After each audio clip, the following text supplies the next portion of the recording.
Baseball is dead. Rest in peace. It's a Monday episode. Welcome back to the week. Hope you enjoyed your weekend of baseball. We got a full house. Jay, Hay, Joey, Dallas, Jake, everyone's here. We also have I don't even know if I can call it an interview. It was really just like a slob fest. Tyler Glasnow on the podcast. I mean, that was Is this coming with an X-rated? It was, I don't know if we can put it on the YouTube. That's going to have to go straight to Pornhub. Long overdue. Long overdue. It's probably been about 3 or 4 years since I've been waiting to do that. Just an absolute tongue bath slob fest with the Tampa Bay Rays, Tyler Glasnow. As always, on Monday, we come in. Everyone's got a little something to bring to the table from what they like over the weekend. Also, the baseball is dead parlay, which I've got a little story behind my pick. I went on a little journey this morning. I was shown the light. This morning. And I think Dallas is probably going to enjoy my pick. That's called a tease. But Dallas, let's start with you. What over the weekend did you like? What did I like? Well, I liked being able to check off the last ballpark on my list. Oh, congratulations. Which was, thank you. Notable achievement. That's right. It's I no, really, you're far too kind. Please be seated. Thank you. Be seated. It was cool. Got to check out the bobblehead museum. Because they got a bobblehead museum out there in Centerfield, or wherever the hell it's at. That's pretty sweet. Got to check out. they got some cool imagery throughout the ballpark of like the old, like the '90s Marlins, early 2000s, and that was really sweet. Just because when I played in Kane County, which is was low A for the Oakland A's back in 2004. On the walls of the outfield were images of Josh Beckett, Charles Johnson, Dontrell Willis, and Charles Johnson. That is a name I have not heard in a long time, dude. It's crazy, and I'm straight up Charles Johnson. It goes. I think it's in this order for me: Charles Johnson, Gary Sheffield, D-Train, Miggy, and you could probably, if I'm being honest, reconfigure those last three when I think about or when I see the Marlin pinstripe uni. Right. And that teal or whatever the fuck color that is, like that's who I think about. I actually, side note, stayed in the same house with the same host mom that Charles Johnson stayed in when he played at Kane County. So she had pictures of CJ all around the house, like just, what a great dude this guy was. So that was really cool. And then fast forward to, a few days ago when I walk into the ballpark for the first time, I'm seeing a lot of those same images. I'm seeing a lot of these same pictures that she had in her house, like that came from her. And so that was pretty sweet. But yeah, just kind of watching all that, or like taking all of that in, that kind of brought me back to my days in the minor leagues. And, I took a picture and posted it of D-Train and his big ass smile in the press box, which is really cool. They got a ton of other cool shots. That was pretty sweet. And then, like, baseball experience wise, I have really, really, really wanted to watch for an extended period of time Arias in the way that he's approaching the baseball these days. Like, we're talking about a dude who in June is knocking on the door of 400, right? Is he going to hit? He's hitting 392. Yeah. Is he going to hit 400? No, he's not going to hit 400. All right. You don't know that. I don't know that. He will, but you don't know that. I'm going to tell you that I don't think the odds are strong. But that does not mean that this dude does not. The odds are not strong that someone hitting 240 right now is not going to hit 400. He's hitting 392. Dallas. It's insane. And I was I forget who I was talking to about watching him. Oh, I think it might have been Eddie Perez, working the baseball. I've told this story about watching Miguel Cabrera work the baseball around the yard, out of the ballpark, hit a homer to left center, right field. And then I've seen Ichiro do that as well. So those are the two guys that I've seen, like, physically with my own eyes do that shit. Arias, I mean, I'm talking every inch of the field during batting practice, down the left field line, just to the right of the third baseman, maybe 2 feet farther to the right of the like, it's just incredible the way he works the baseball around the field. And to watch it unfold in a 5-for-5, 5 RBI night, like that was special to me because he's turning around 96 up and in. And then he's filleting backdoor sliders the other way. He's going out and hooking backdoor sliders, pulling them into the gap, pounding fastballs up the alley and left center. It was just a fucking treat to watch this dude roll the pole, man. It was a treat. I look at him and the lack of power, whatever, that's fine. I look at him the same way I would look at a thumber on the mound who has to manipulate the baseball and survive via the ground ball, weak contact, and watch that dude knife his way through 8-9 innings of a potent lineup. That's what it's like watching Arias just walk up to the plate and literally you can see him. And I had our camera do this. You can watch him scan the fucking field. Like he's looking for where he wants to hit the ball based on what he thinks he's going to get. And some of the conversations you have with some of their staff, they aren't comparing him to Tony Gwynn per se, but they are talking about a guy who has such a feel for what he can do with the bat that it reminds them of watching Tony Gwynn in batting practice and then in the game do what I just said, like assess where he's going to hit the hole. It's fucking crazy. So that's... Is it good? Is that good to get compared to Tony Gwynn? I feel like you're probably doing something right, and you should probably just keep doing whatever that might be stay on that path. Okay. Jay, what'd you like from the weekend? I quickly want to follow up on Arias. Just Michael Bauman at Fangraphs had an article about like his pursuit of 400 and can he really do this? And it was just published, so it's timely that Dallas brought it up. There have been 10 batters since 2000 to hit 380 or better through their first 55 games, which is what Arias has done, puts you within it. The most recent one to do it was Daniel Murphy in 2016 when he was with the Nats. The highest batting average, end of season batting average of that group was 372. Nomar. And it was Nomar and Helton in 2000. And they both finished at 372, actually. And what's impressive about those two dudes is there's some thump, right? There's some thump there. Yep. And the point that he made is that, because he doesn't have that power, Arias, he's going to be more susceptible to like batting average on balls and play swings. But he also is striking out half as often as he was as recently as 2 years ago. So like he's putting so many balls in play in a sense that like if they go his way, he could give himself a real shot. But I just thought that was interesting because I hadn't thought about the pursuit of 400 yet. And it is, 10 guys since in the last, 23 seasons have done it or have hit the 380 mark through this point.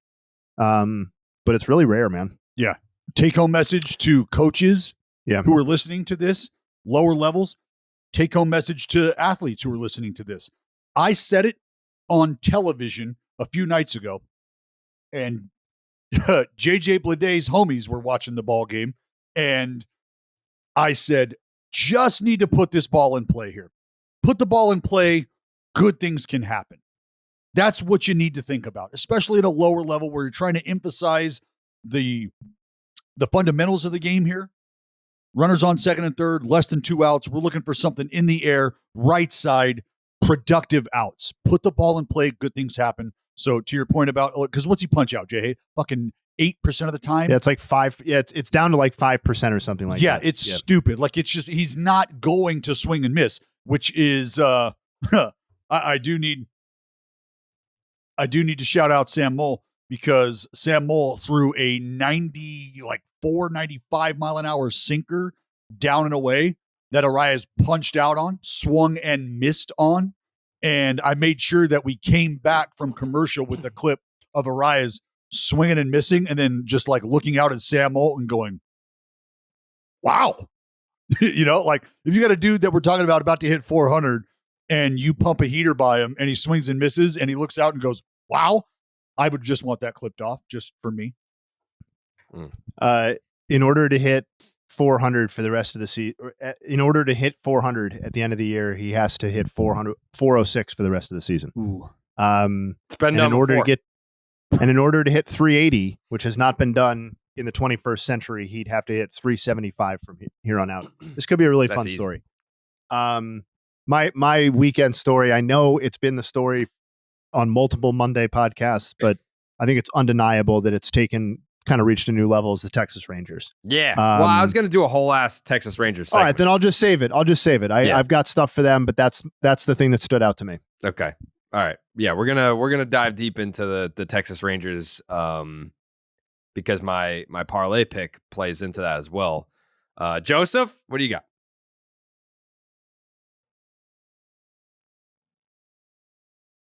Joseph?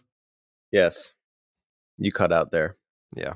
But I'm guessing you asked me to give my thing. I did. Mine would be a team that we like to call the Pittsburgh Pirates are back. Oh, Wow. They're fully back. We wrote them off. We forgot about them. We said they're gone. They're done. They're Talk to me, overrated. They suck. They're terrible, but they just swept the St. Louis Cardinals. And this team, say what you want about the boys in Pittsburgh, they can swing it and they can pitch it in the bullpen. Not the starters, but the bullpen. They can strike you out. Starters, Dallas says the starters are good. I don't. But the relievers are nasty. And they got some guys that you've never heard of who are dominating everyone. Obviously, Bednard. I would say most people, not a lot of people have heard of Bednard. But these other guys who, I mean, I'd have to pull up the roster to know their names. Want me to say their names? Sam. Hernandez? Talking about Jose? Who else you talking about? Jose Hernandez. I'm trying to think of no, I'm trying to think. Yeah, let's throw it to Dallas. Let's see how big of a Pirates expert you are. No, Name the Pirates bullpen. What's Hilderman? Is it Hilderman or Holderman? Holderman's having a great year. Okay. 2.8. I gave you Jose Hernandez and fucking Holderman. I mean, get off Yeah. me. What do you want me to Two. do? No, that's better than anyone else could do. Those guys having great years. Darty Moreta, great year. Say that again? Johan Ramirez, Darty Moreta, Okay. All right. amazing year. Johan Ramirez. And it's going to be interesting to see what they do with the trade deadline because I'm guessing they're just going to get all these guys and trade them as soon as possible because they're mowing everybody down. But I would like to have a conversation about the Pirates and the Cardinals without ever mentioning once how bad the division is. Do you think we could do that? Sure. I think we could do that. It's going to be hard. Well, right now, the St. Louis Cardinals have the worst record in the NL. So it's kind of come full circle where they struggled so bad and we're all roasting them, fire the manager. And then they had that series in Boston. They came back. They got hot. Nolan Arenado's back. The Cardinals are back. They're going to win the division. Since then, it's been slow. And since then, the Pirates are back. Pirates are now 1 game out of first place. Mm-hmm. Half game out of first place. I think a half game. As of right now, Joe, Yeah. the Pirates are the only team with a winning record over the last 2 weeks, 10 days or so, I believe. Yeah. Like Jared said, it's been a mid-fest, especially in the National League. But the Pirates have taken advantage of it. I mean, to sweep the Cardinals in that situation, that was almost like a make or break for this team, which is hard to say in June, but it really was. And they swept them. So hats off to the Pirates. And now they're going to Oakland. Well, Oakland's coming to them. And I'm not going to say that's an easy win, Whoa. but it's there's tougher teams than the Oakland A's. So who knows? In the next 3 days, we could see the Pirates back in first place. And I personally would love to see that, man, because I've been raising it since I've been raising it since. I was a kid, man. Yeah. Yeah. I just saw some weird. I'm not going to hit the breaking news sound because I don't trust the source. But I saw some. Did you see this, Jake? Raimel Tapia DFA'd by the Red Sox. Whoa. I did not see this. Yeah, I don't know. I'm going to wait for more confirmation. It's a sketchy source, but something to keep an eye on for all the Red Sox fans out there. That is news because I believe by the time this comes out, you'll know that Christian Arroyo is activated and he's playing second base today. But I don't think that that's out there yet. Okay. We might as well we might as well start. I would say the lead story is kind of a down. It's definitely a downer. It's not kind of a downer. The Steven Strasberg news from over the weekend. Horrible. That was one that by now it's Monday. What did this come out on? Friday? Maybe? Mhm. Friday. Yeah, I believe think so. Friday. Severe nerve damage. He's been completely shut down. Now we're not even sure if he's ever going to pitch in the big leagues again. So I don't know if it's because of the job or maybe just because I'm older and less. I'm not going to say not an asshole, but less of an asshole. I just in my 30s, I have gotten more of an appreciation for baseball players as human beings versus like these commodities where you just plug and play them as robots to win baseball games. I feel so bad for fucking Steven Strasberg, where I think any conversation probably leading up to this news coming out of the worst contract in baseball, the answer was either Steven Strasberg or the answer was wrong because you forgot that he was even still an active player, because we haven't seen him since 2019, basically, that when the Nats won the World Series. If there were another answer, it's like, oh, and then you would say, well, what about Steven Strasberg? Oh, yeah. Completely forgot. Because when you think of bad contracts, you think of players that are still out there. They're just not very good anymore. Steven Strasberg, I mean, one of the most electric major league debuts of all time. There was in terms of guys that had a massive amount of hype. You can't. Yeah, there's been equal hype in terms of guys that got taken high in the draft, but delivered upon, there's no equivalent in terms of this is his major league debut, because it's hard to do that unless you're a starting pitcher. Right. Like if you're Bryce Harper and you had all that hype and then you hit punched out 4 home 14 runs in your big league debut, then you can do that. But Steven Strasberg, just absolute deal fest, and everyone is on their feet for the entire game. Then he's out there punching out guys. I can't say that we'll never see it again, but that is a very, very, very high bar to be able to meet. No, yeah. 7 innings, 14 strikeouts in your big league debut, being hailed as the savior of an organization, being hailed as the potential savior of baseball, the next face of baseball. Like, this is going to be a god amongst men for how long? That was the question, right? There was a lot of talk about the mechanics and blah, blah, blah coming out of college, and like the fact that he's coming from the tutelage of Tony Gwynn. And there was so much surrounding what Steven Strasberg was going to come in and do. And he essentially showed up and said, yep, it's the truth. Here I am. To the point where an organization said, you know what? Knocking on the door of the postseason, knocking on the door of a World Series. We've got a guy who could probably help us get there, but we're going to take care of him, and we're going to make sure that he's there to help us do this many, many more times down the road. Well, that didn't quite work out the way they would have liked it to. However, Steven Strasberg gave them everything, absolutely everything he possibly could have given them. He did. And it culminated in a World Series championship. But unfortunately for him, unfortunately for them, after the contract, he will have made 8 starts into his 7-year extension?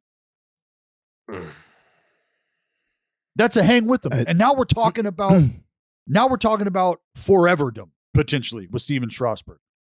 So oh man, it's one of those things where I want to believe that he is almost okay with having left it all out there, knowing that physically these are the hurdles that you face as an athlete, and you don't get to decide whether or not they go away. You try to clear them, you try to leave them in your rearview mirror, but ultimately, if it's just not to be, you don't have much say about that. I think it's unfortunate that his career is basically bracketed with massive injury focus, because I think it has gotten to the point where the beginning and the end are now completely wiped away or diminished or whatever because of injury. And it's overshadowed the fact that there was a prolonged period of time where he did take the ball and was awesome. You have to, it was 2012 to 2019, 8 seasons. He averaged 28 starts a season. it's not like he was missing massive chunks of time. I mean, there were seasons where there was one season he threw 127 innings, where he threw 130. But like more often than not, he made at least 22 starts in each of those 8 seasons. He more than delivered on the hype as far as I'm concerned in terms of when he pitched, how good was this pitcher? Mm-hmm. And I think that, the original shutdown as it relates to the postseason that garnered like an enormous amount of national attention. I am really happy personally as a baseball fan that it culminated in a World Series MVP too for him. It wasn't just like he was there for the ride on that World Series team, or was really good during the regular season and then didn't. It was like he made a start in the World Series and sucked, and it's like no, he was fucking awesome. He was awesome the whole postseason, and like he's got a sub-2 ERA. We didn't know it was going to be the end, but like, yeah, I want people to remember that, because he's one of the first people where like I was an adult basically the entirety of his career, and I remember the entire Stephen Strasberg experience, and I hope people remember that there was an extended period of time where he was on the field and really, really fucking good. Yeah. And not just an injury case before and after. Yeah, that one postseason run pretty much, if you want to talk about legacy, I'd say like saved his legacy. And you really can't shit on Strasburg because he's been injured a lot. But like if you look at his postseason stats, he's got a sub two ERA in the postseason, and he only pitched in three playoffs, which is surprising to me since the Nats were in it so much. And that just goes back to injuries. But that one 2019, I mean, most valuable player by far. I think it's just crazy that a team would ever find themselves in a position to actually be able to capitalize on a decision that was so controversial early. Made sense. You just didn't think that at the big league level, there was going to be a team that said, you know what, winning aside, the future is what we care about more right now. The future of this dude is what we care about more right now. And as selfish as that may have looked then, and I can understand it being selfish because you're saying, I want to win. What's going to help us win? Keeping this dude healthy. I don't know if right now is worth what I think could be down the road. And that's why I kind of said it sucks that it didn't pan out that way, where there wasn't multiple appearances and efforts to be able to do that. But if it doesn't culminate in a ring and a World Series MVP, holy fuck. Yeah, could we just back up though? Because Joey mentioned it, and I'm glad he did, but I don't want to breeze by it. He talked about his postseason track record and the sub-2 ERA and whatever. Like, historically significant postseason dominance. Of all the people to ever throw 50 innings in the postseason in the last 100 years, the only people with lower career ERAs in Strasburg are Mariano Rivera and Sandy Koufax. Like, as good as you can possibly be in the postseason in the modern era, he was. And most of that came in 2019. And it just so happened that was the year that culminated in the World Series. Like, I don't know. He was never going to be the face, like the true face, because he didn't have the personality for that. But in terms of on-field performance, I hope people remember that he delivered. This is one of the dudes that you wish could have experienced the health of a guy like Clayton Kershaw. Like, give him that health. Give him that longevity. And let's see what those numbers look like. Like, yeah, I think he would be in that same class as a Verlander, Scherzer, like pitcher of the generation, no doubt, type guy. No doubt. Because from 2012 through 2019, he was 106-54. He had a 3.21 ERA. This is in 222 starts. He averaged 168 innings per season, and had a 1.28 ERA plus and a 3.03 FIP. So he almost averaged 200 strikeouts a year, 197, 1,579 strikeouts in 1,346 and 2/3 innings. Well, and it's so funny. It's so funny to look back at how they saved him in the early in his career. They saved him. They did that. What Dell said, controversial. They fired the freaking broadcaster because he said Strasburg was like being a wimp and should have pitched through it. Like, that was controversial shit. And they shut him down. They saved him. We're saving him. And then at the end, he just sacrificed his whole life to win the World Series for the Nats in 2019. Pitched a shit ton of innings, struck out everyone. They wouldn't have won it without him, and then that was it. Never healthy again. But that's why I say, like, dude, you know what? If he, I hope at some point he will be able to gather perspective that he's comfortable with or that he's okay with, because that's Spartan-esque, going out on your fucking shield. This is what I can do. Here's everything I got. And that's why you give it everything you have, is for that ultimate payoff, right? Is the ring. The ring. Fuck the money. Fuck the accolades. The ring. That's what I'm after. Yeah. He shouldn't feel an ounce of guilt for taking the hundreds of millions from the Nats and not pitching at all. No, absolutely not. Do Zero. you understand what you put your body? And look, this is the one thing about baseball that I always try to remind people about, and this is what owners are so pissed about and trying to figure out a way to get around, is in this game, we have always been paid for what it is we have done, not what it is we will do. We get paid for what it is we have done, and then they project what we will do and put a price tag on that. But ultimately, the price tag is attached, once again, to what we have already done. So for Steven Strasberg to write his name on that dotted line should have taken no extra thought, zero hesitation. Why? Because I know I'm going to sacrifice everything I have. I might not be able to hold my child later in life. Playing catch with my child later in life might not be a thing. Being able to get a fucking cup from above my head might not be a thing. Working out, stabilizing, just living a quality of life, that might not be a thing. But you know what is a thing? That motherfucking ring. Yeah.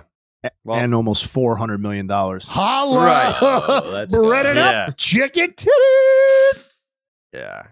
I feel like if this is it for Steven Strasberg, it's everyone will talk about the contract and how it essentially all went downhill the second that he signed it. But Casuals. This dude has nothing to be ashamed of. $35 million a year over 7 years, taking home about $250 million in his career. So good for him.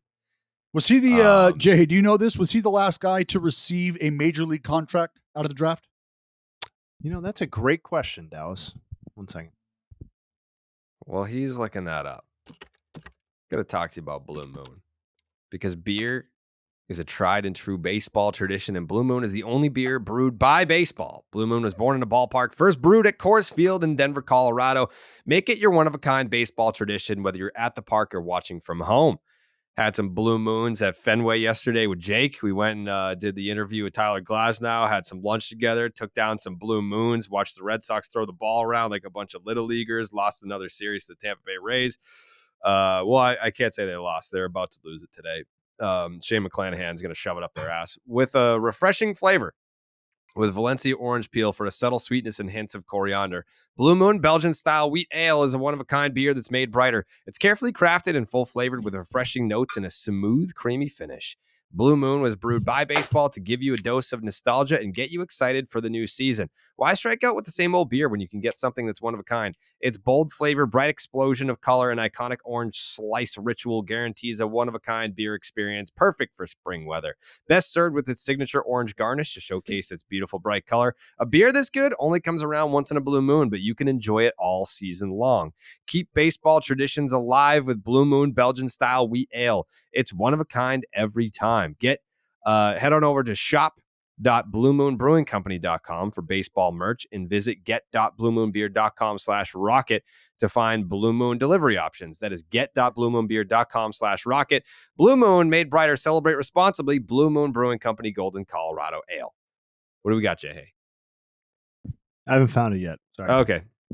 All right. Well, Jay Hay's looking. Why don't we'll kick it on over to the Tyler Glasnow interview, in which took place yesterday, and it is the first of, I believe, a couple more interviews to come this week.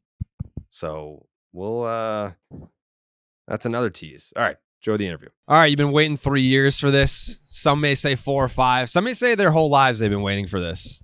It's my first interview. It's not the first time we've done content together because we did the rock, paper, scissors, which I did beat you. Yeah, I remember that. It was a while ago. I did beat you. Yeah. First interview with Tyler Glasnow of the Tampa Bay Rays.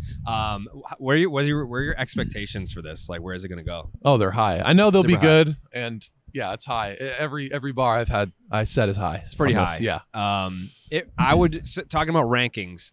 Where would you rank me? Include your friends and family in terms of like your top supporters. Honestly, it's got to be up there. It's you know what I mean? up there. It's definitely up there. I feel I text you after every single start for like the last 3 years. Yeah, no, it's definitely up there. I just hype you up. I know, it's the best. I feel support. I feel loved. It's great. I like especially to family stuff. Like they'll text me and stuff, and I'll like go through Instagram like random stuff, and they'll just post on like random people's accounts like it's my nephew or like something like that. Yeah, it's definitely it's up there. Because you're not on Twitter. No. So a lot of people think that it's kind of just like a one-sided relationship. They're Sure. like, you're just no, of course not. You're No. just throwing all this stuff out there to Tyler and he doesn't even see it. Like, no. He sees it. Like this is something that's it's deep rooted. Yeah. One of the things that I wanted to talk to you about, because obviously you're coming back from the injury, and I think people kind of, because they see like you're a super nice guy and you're super chill when you're not on the mound, but there is like that competitive nature to you. Yeah. Like what was it like having baseball taken away from you like again? Yeah, it sucks. I think like in the grand scheme of things, like the bigger picture, like I think I was always able to stay like not super bummed out just because like it's still a good life, you know. It's like it's not that bad, but there are moments for sure where it's just like, especially through the course of like different injuries and like especially the TJ thing, I was able to keep that into perspective because it's like, all right, I have like however many months, I'll set like my mini goals and whatever. And I think the oblique thing was almost a little bit harder because it was like so unexpected and I felt so good, and then it happened and it was like that annoying 2-month period. But yeah, that one sucked. But yeah, it stinks, especially when you're like getting ready and you're doing everything and like it's like my livelihood and my job, and then you get it taken away from you, and my days are just like rehab and then being bored all day. It sucks. So. Yeah, but you are one of those guys. Like in communicating with players across the league, there are guys that are just like baseball. But I feel like you have kind of found a balance where it's your job, it's something that you're passionate about, it's something that you're really good at, but you're able to separate the two. Like you have baseball Tyler and you have real life Tyler. At what point do you turn that off and on after a start? So I'm like kind of a psychopath. Like the day I start, I feel like it really is one day a week or whatever, or like one day every 5 days that I guess I am like different that day. It's just like you go through your routine, you do everything. It'd be exhausting to go through like a whole season like that every single day. Mm-hmm. But it is something like, it's not even a conscious decision. It's just something like the day I'm pitching, it's just like, I just get like a little like edge to me, you know. I don't know. I just like want to do well, and it's just like today's my day kind of deal. Yeah. And it's just like I think it's a mix of like nerves and excitement, and it's like trying to manage the balance of that. And I think it's like I used to kind of be like, well, whatever, not a big deal, like trying to fight the nerves away. But now I just kind of embrace them and they just like fully lean into them. And I think that's just kind of like adrenaline, and I'm like kind of trying to embrace it. But I think it's pretty short after a start. Yeah, I can kind of just like let it go. I think give me a few minutes, I'll do my arm care, and then I'm like, all right, fuck it. Yeah, exactly. Yeah. So I think it was Passon that had the little anecdote about the Martin Shkreli thing. Oh yeah. Was that true? Yeah. Well, so that was also too. I think the way I've progressed through the minor leagues and the big leagues, like in the minor leagues, I was so nervous before every start. Not in a bad way, but like it was really hard for me to manage like the nerves. It was like foreign in a sense, and like I always felt kind of uncomfortable with it. So I quickly realized like the only way to like the only thing that trumps the like nervous emotion is like anger. That's literally the only. It's like you really can't be nervous and angry at the same time. Yeah.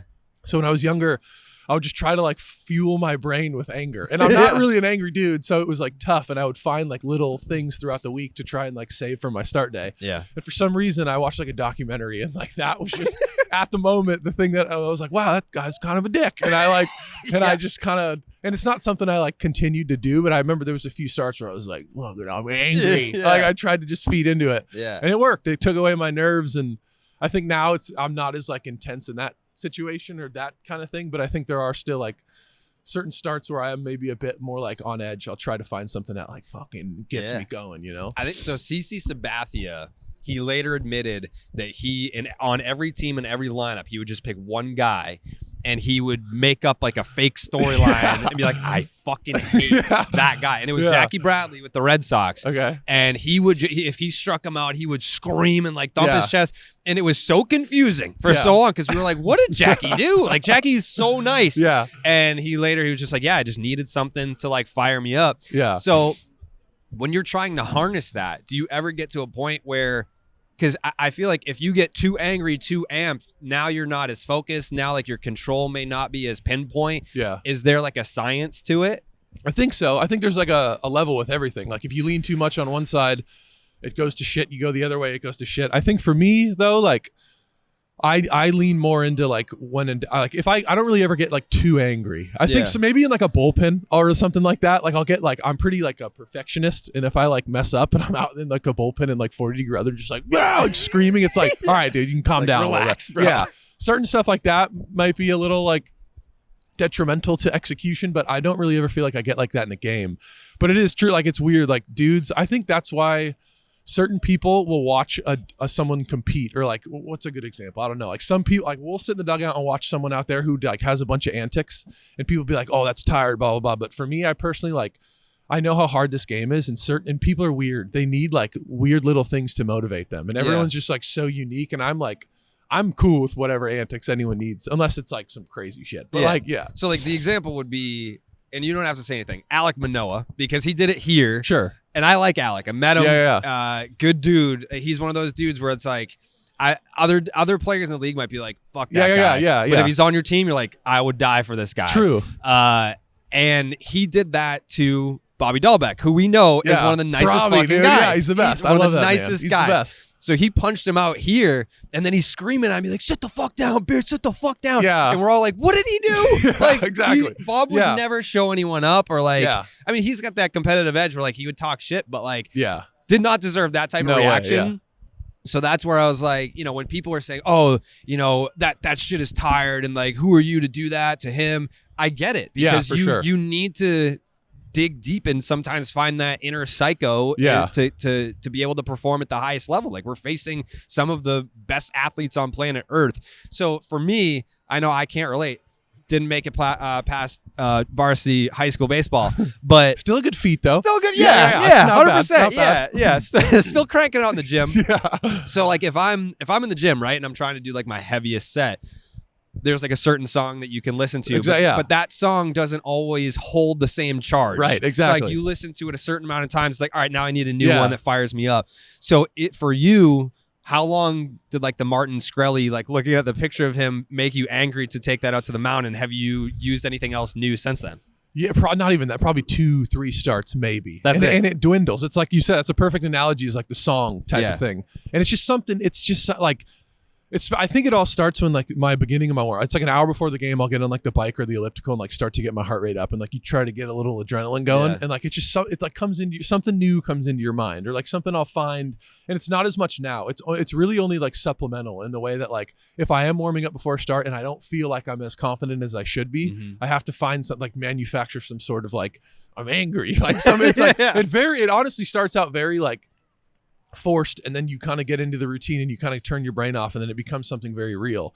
In certain starts you don't have it, but like as much as I can, I'll try to like manufacture it for sure. Yeah. I mean, and you've pitched in the postseason as well, where that you don't need to manufacture anything. Not adrenaline. I think those are when the nerves start to go up a little bit, and then you try to have to like play the cocky game in your mind. And that's what I mean. And the example is like, so I think sometimes people will like actually like psychoanalyze, like, oh, this guy's being a dick, but I'm really like, no, I get like certain people have to do weird things to get like competitive on the mound. And like you said, like the people too that have the weirdest antics on the mound, those are the ones you ask about and they're like, no, he's the best dude ever. Like they're not actually like douchers. They're just like, you need to find something to like get you going. And I think a lot of times too, people who have the biggest issue with it are position players, because one, they're the ones like getting whatever, like they're competing against a person, but like I also don't know, it's a different type of like, you can't really like, as a hitter, you maybe need to be a bit more even keel because you Sure. can't just be like all up and down every time. But as a pitcher, once every 5 days, like I think it's hard to maybe understand that like it's such you need to tap into something a little bit different than like a hitter does. Yeah. Yeah. Yeah. So you obviously, it's probably the same thing for me. I don't watch a ton of baseball content because I'm making it. Right. If you're in the league, you're probably not consuming what other players are saying in the league.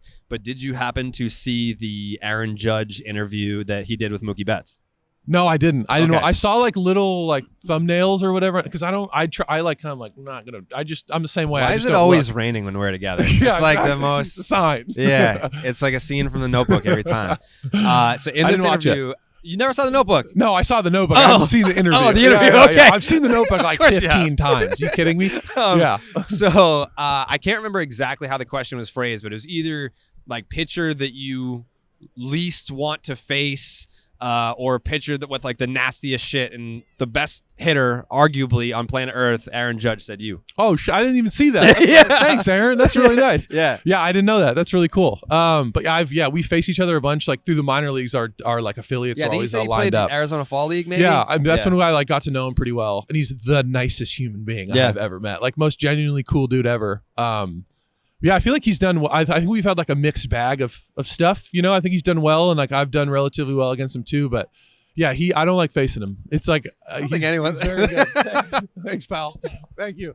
Yeah, I didn't see that. That's awesome though. That's super nice of him. Yeah, that's kind of like a huge nod, but like at the same time, I didn't go back and look at the numbers. Like I don't how even many know. plate appearances. We'll look that up. Yeah. We'll put a graphic at the bottom I here. don't We know. can dissect it the next time. But yeah, I think so the opposite question for you, like who's the guy that you like to, because Mookie was like, I'm not gonna say which pitcher do you like facing the least because no, the guy that you have the most success against, because he's like, I don't want to jinx it. Yeah. Like, and so who is the guy, I guess, on that side of the spectrum for you? Who's good? Who like I don't like facing? Yeah. Xander was always so good. Yeah. He just always was like I don't have locked to worry in. about that anymore. Yeah, I know, right? There you go. I was like, sweet. All right, he's not in this league anymore. Definitely, like Xander was always he was on like a different like, I don't know. Like certain times with certain hitters, like when you get ahead, it's not like they give up, but I think it's like your odds of getting them out are much higher. And like for him, he was always just so locked in and like always had such a good approach, never really got off of it, and just his bat to ball skills were always really good. I feel like him.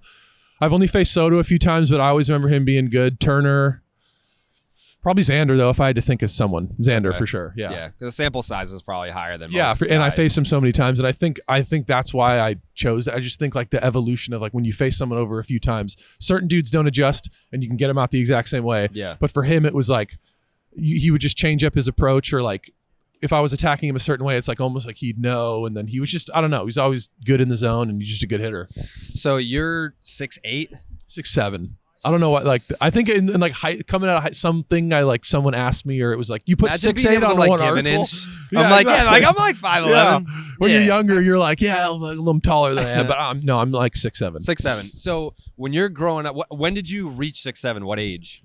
I think after like first year after high school, I was like 6'6", maybe senior year, and I grew like a little bit. I think my like junior year to senior year, I grew the most, or sophomore year to junior year. I was like 6'2", and then I was like 6'6.5" by the time I graduated. So when you're working with pitching coaches, or even growing up as a young baseball fan, you're not really able to look at the mechanics of other guys and take something from here and take something from Right. there, because who during like your era of growing up, like who was the comparable? It was like Randy Johnson was tall, but he was lefty. Yeah. Like, because for a guy with your reach, you're basically delivering your fastball to the catcher's mitt from the mound. That's what I think too. In that regard, it's like I'm kind of unique in like the way I throw and like how long my limbs are. Like when I think there's times when you struggle as a pitcher, you do, like every pitcher can relate. You'll go on like YouTube or something and be like mechanical breakdowns of this guy. And you're like, I think when I'm looking at mechanical breakdowns of other pitchers, I know I'm not in a good spot. Like I know that I'm unique in a way to where like it's very much an athletic feel-based thing, but I used to go and look at like Randy Johnson videos, but he's so much different in the fact that like he didn't really get down the mound. He was like a little across, and he was like really like he didn't get much extension. He just threw a billion from like kind of higher up. Yeah.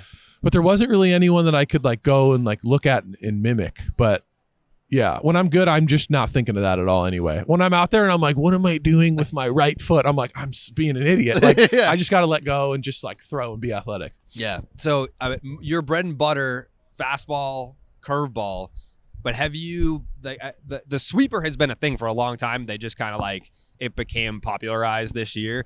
Have you looked into that? Like, have you been someone that's like, hey, like, because I know a lot of guys that have tried it out this year or last year, the first few that they threw were awful, and some guys just didn't stick with it. But the ones that did were like, holy shit, like this is a weapon for me. Like, have you tinkered with it at all? Like more of like a left-right curveball? Yeah, I mean, it's like a slider that just has crazy horizontal. I have a plane. slider, but it's very much like on the 0-0 axis. Like it's kind of like a gyro, and it just kind of like, so basically, if you look at like a plot, my heater's like up here, sliders in the middle point, and then my curveball's all the way down here. So I have like a nice mixture of like I'm through the board. Yeah.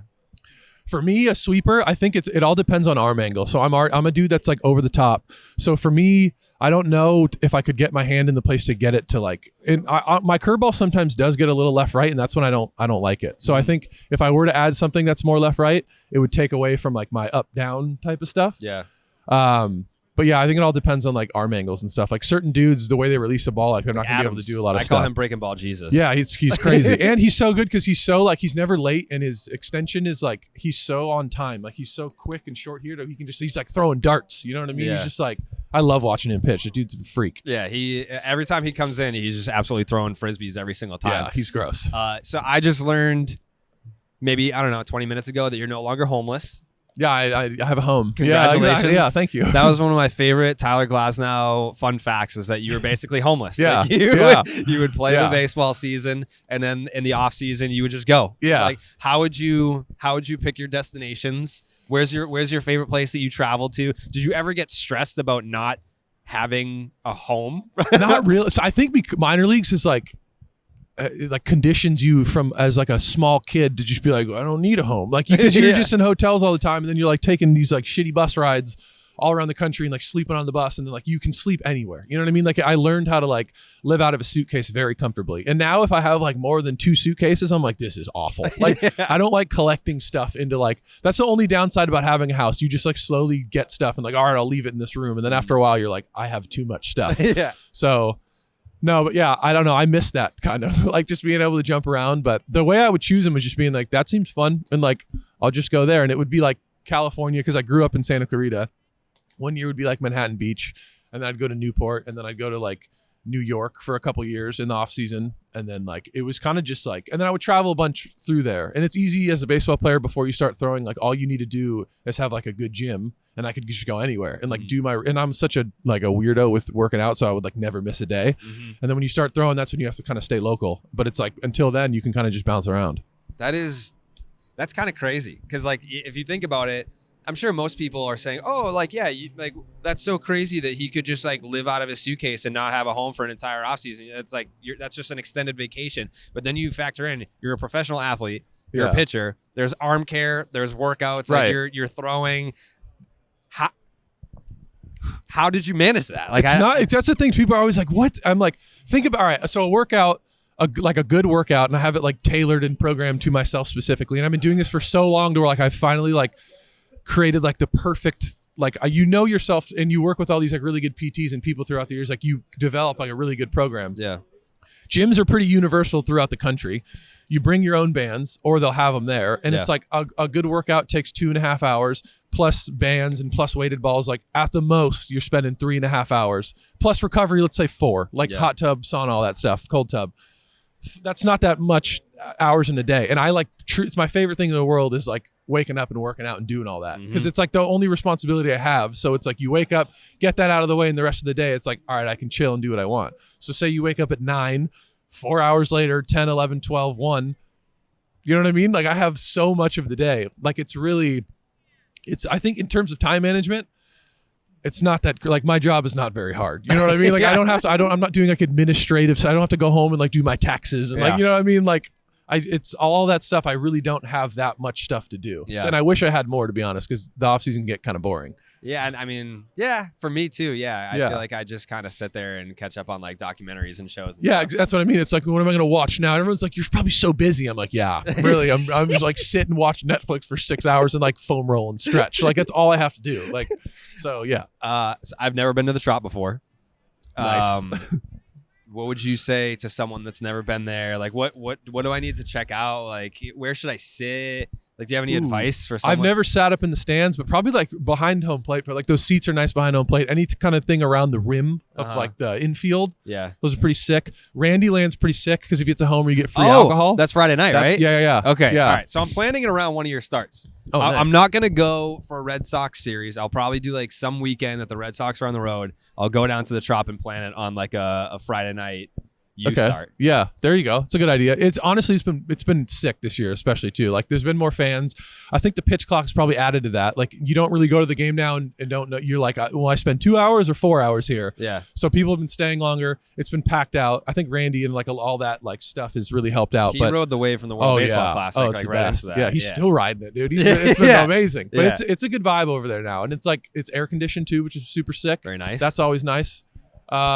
But yeah, I like it. It's a good little area around it too. So my theory is that when I grew up, it was basically a lot of people from up north that grew up Red Sox fans, Yankees fans, Phillies fans. They all migrated down south to Florida, and they kept rooting for their teams. But then they had kids, right? And now these kids are growing up as Rays fans because the Rays have been good since 2008. Yeah, like if you were born in 2008, I don't even know what's that math. I don't know. You're old enough to be a baseball fan that can afford to go to a baseball game at this point. Yeah. So how since you've been there, how have you noticed the change in like actual Rays fans showing up versus half of our crowd is the opposition's home fans? It's definitely changing. I think like no matter what, I think in any stadium you go to, like New York and LA and like those really big markets with like a really like huge pass, they're always going to have a lot of fans there. Yeah. But I've definitely noticed it. I noticed it more around like towns and so, like if you look at the TV ratings too, like a lot of people watch the games. Like we're in the top 10, I think, of like viewership. Yep. So I think it's just like within location, and a lot of those fans are in Tampa. Like the way to get to the stadium, it's a bit hard, and there's a lot of traffic. And like I live in Tampa, and like so I kind of understand the traffic getting back. But I notice it more like walking around town, and like so many of the fans are young, and like like just meeting people around. Like there's like a really strong following amongst younger people. And you're exactly right with like, I just think now that people who like the new kids who've grown up and like have that like nostalgic feel for the Rays, it's starting to good like, every year. Yeah, exactly. And I think it's just getting better and better and better. And I think especially with the fans like this year, it's like a noticeable difference. It's sick. Last question. You can take from. So you throw out a pitch from your repertoire, throw that one away, and then take the same pitch from another pitcher in the league.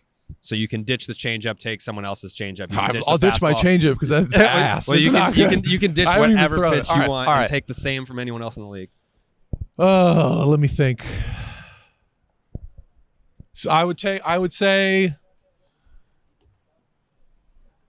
Depending on the day, like I love my fastball, but depending on if I'm like behind it or not, I would say like, dude, who's got like I don't know, like Garrett Cole's heater, like who's got the best? Hunter Green or Clase's heater. That's what I would trade. Like 101. Yeah, I would change mine the with dude in his. Minnesota. He throws. Yeah, that's like a good one too. Yeah, I would say his. I'll change. I love my fastball. I got a lot of confidence in it, but like 105 with a little, I'd probably choose that. Or I would change my slider out with like JAs. I'd keep my curveball for sure. JA slider, or I'd change out my heater with like Class A or Duran or someone just like be that. able to add 7 miles per hour. Yeah. Or no, I'm taking my changeup out and I'm blanking on his name. I don't know. What's his face with the Dodgers? Sinker 103. Why am I Gratterall? I would change. Yeah, I would get rid of. So I need a pitch that goes the other way, and my changeup sucks. So I would change that, and I would take his 103 the other way. Yeah. I mean, Duran throws 101 mile an hour sinkers. All right, fine him. I choose him. Yeah. No matter what that guy's got, like that's the answer. Yeah, that's true. Yeah. I guess when in doubt, just throw that. Yeah. Yeah, that's probably true. All right, Tyler Glasnow, Tampa Bay Rays. The first of many. Yeah, sweet. We got to do this. When I come fun. down to Tampa, we'll do one down there. Well, because you owe me from the rock, paper, scissors. I do. Yeah, I do. You got to go in the Rays tank. What did we end up saying I was supposed to do? And the Rays tank. You're supposed to go in the Rays tank. I'll But do in it. solidarity, I'll do it with you. Okay, we'll do an interview Yeah. in the Rays tank. All right. Yeah. All right, done. That's cool. All Yeah. right, thank you so much. Sweet. Thank you to Tyler Glasnow for taking the time. Great guy. Fucking love Tyler Glasnow. Quality human. Amazing guy. Quality human. Quality pitcher. Okay. It's confirmed. Red Sox designate Ramel Tapia for assignment. Okay. That's surprising to me. What does that mean for the Red Sox? Yeah, what does that mean for the Red Sox? Means that it does nothing matters. Nothing matters. We're gonna take quick stock of the Red Sox right now, or no? We're mediocre. I'll tell you what it means. What? It means that Adam Diabetes Duvall is coming back, baby. Whoa. And Yeah, he's yeah. still on pace to hit 56 homers, bro. Yeah. Come on. The guy can't be stopped. Yeah, he is coming back. He's already socked like 3 homers on his rehab stint. So everyone was like, "Oh, he broke his wrist and he had the surgery and like who's he going to be when he comes back?" He's played in like 4 rehab games. He's got like 7 home runs. So we'll see. We'll see cuz Jarren Duran is not hitting well this month. I think he's hitting like a $185 after setting the world on fire in April. So I think maybe that's the corresponding move for Duvall. They're probably going to option Duran and activate Duvall, and then you get Trevor Story coming back soon. They're painfully mediocre, but I mean, I can't necessarily complain. I want them to be better, but they're not. Like when they get a guy back, they lose another guy. It's like, yeah, like we lose Duvall, but then Duran's doing great, and now Duran's not doing good. Oh, but Duvall's back, and it's like, oh, you got Garrett Whitlock's in the rotation, but oh no, he's hurt now. Chris Sale's pitching great. No, he's hurt now. It's been a roller coaster of emotions, but it's being a Red Sox fan right now is baseball purgatory. Like it's very hard to feel anything at all. I feel like you can't feel depressed because you suck because you don't suck. You can't feel great because you're crushing it because you're not crushing it. You're just kind of there. And I would argue that that's the worst place to be, is just right smack dab in the middle. Well, you could probably, and this is me just assessing things from afar. I don't know. What do you think? You're like maybe another middle of the order bat away from being good. No, I'm not a Bogart. Maybe if you had Mookie Betts, that would I'm make not it better. putting a name on it. I'm not putting a name on it. I was looking at the MLB Twitter account and I saw Michael Walker and Nathan Eovaldi were pitchers of the month. Maybe those guys would help. I was watching Sunday Night Baseball and I saw JD Martinez hit another home run. He's been pretty good this year. Maybe he would help your other team. Joe, it's that easy, Joe. It's that easy. Well, I've always said this about the Red Sox, man. I think they're one right arm reliever away from being first place team, and we just called up Caleb Ort back up, so things are looking good. That's it, Joe. They got their reliever, and to Jared's point, I was going to mention maybe they do need a middle of the order bat, someone with an OPS around 929, someone who's maybe hit 13 or so homers. Someone sitting on the 40 RBI mark, that could probably help. And then, Jared, you conveniently mentioned the fact that 2 former Red Sox did happen to win American League and National League Pitcher of the Month awards, respectively. I wasn't going to bring that up. I was just wondering where you thought there could be some help injected into the team. And you, as always, responded right on target, man. So, yeah. Mm-hmm. But also, shout out to it would definitely help to have those guys. And Waka. Yeah, I'd love to have those guys on the team. Yeah. But I remember in the offseason, like I was the asshole for being like, why are we moving on from these guys? And the reaction was, you need to let it go, bro. Just because they're buddy with you doesn't mean that they're good players. Like, okay. All right. Fine. No, Raimel Tapia. Here you go. All right. Thanks for answering. Of course. Of course. Should we get into the baseball is dead parlay? Mm-hmm. Let's do that. So I'll go last because my pick. I'll go first. My pick is Shane McClanahan to slice and dice against the fucking Boston Red Sox. You go ahead and get that plus 120 action on Shane McClanahan to be the pitcher of record taking a W home. That would be that's right. Taking a W That's a home. shot. He will be the winning pitcher of record. Winning pitcher of record. Plus 125, winning pitcher of record. Why? Well, because I think my man Bello, ERA. Bayo. Yeah, same thing. ERA. Him too. ERA not great in the first inning. ERA not great in the 5th inning. And I feel like if he's going to go through both of those innings, then maybe there might be a chance for the Tampa Bay Rays, who have a decent offense, to do a little damage, maybe a little earlier in the game. And that could probably be enough for Shane McClanahan, who's throwing the ball fairly well. No. Yeah. So that's mine. Thanks for asking. Stupid pick. Joey? Let's get something. I think I'm going to go with a Nicholas Castellanos. Let's just hit him with a single, something safe. Hit. Something safe. He's been on fire lately. He's got a great matchup against the Tigers, against Joey Wentz. I think he keeps the train going. I wouldn't be surprised if he hits 5 hits, but he's going to get 1. So just 1 hit. That's all we need. It's 1 hit. Jay? So am I not allowed to pick anything from Phillies Tigers? No, I think you are. Yeah, you can. Jake, can we get a ruling? Yeah, you can go ahead. Okay, great. I wanted to take Phillies minus 1.5, which is minus 120. Nola against Nola on the mound? Joey Wentz. Mm-hmm. Yeah. Tigers offense has 3 runs in the last 3 games. There you go. So here's my thought process and how this all came to be with this pick. So I'm doing some research on the Texas Rangers, and we'll get into that in a second. But they're crushing it across the board in all kinds of offensive categories. So I was like, all right, let me look at who the Rangers are playing today. Oh, St. Louis Cardinals. Who are they going up against? Oh, Adam Wainwright. Adam Wainwright's got a 6.15 ERA, and he's a righty. All right, let's look at who the Texas Rangers' best offensive threat is against right-handed pitching. It's Marcus Semien. So I was like, all right, for further context, when I make this pick, I'm going to pick Marcus Semien to get a hit. He's the best offensive player against righties on the best offensive team in baseball right now. So then I go to his game log, and I was like, all right, has he been hot recently though? Like, I don't want to like pick him, but then Rangers fans are tweeting at me being like, oh no, he's hitting $179 over his last 12 games. So I'm looking at the hit column, and I start scrolling up, and I'm like, wait a second. I was like, am I reading this wrong? And I kept scrolling to find the last time that he went hitless in a game. And it was May 10th, or excuse me, May 9th. He's got a 23-game hitting streak going.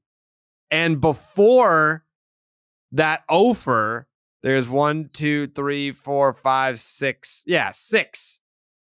So he had a 6-game hitting streak, went hitless, and then is now currently riding a 23-game hitting streak. And over that 23-game hitting streak, he's hitting .327 with a .938 OPS.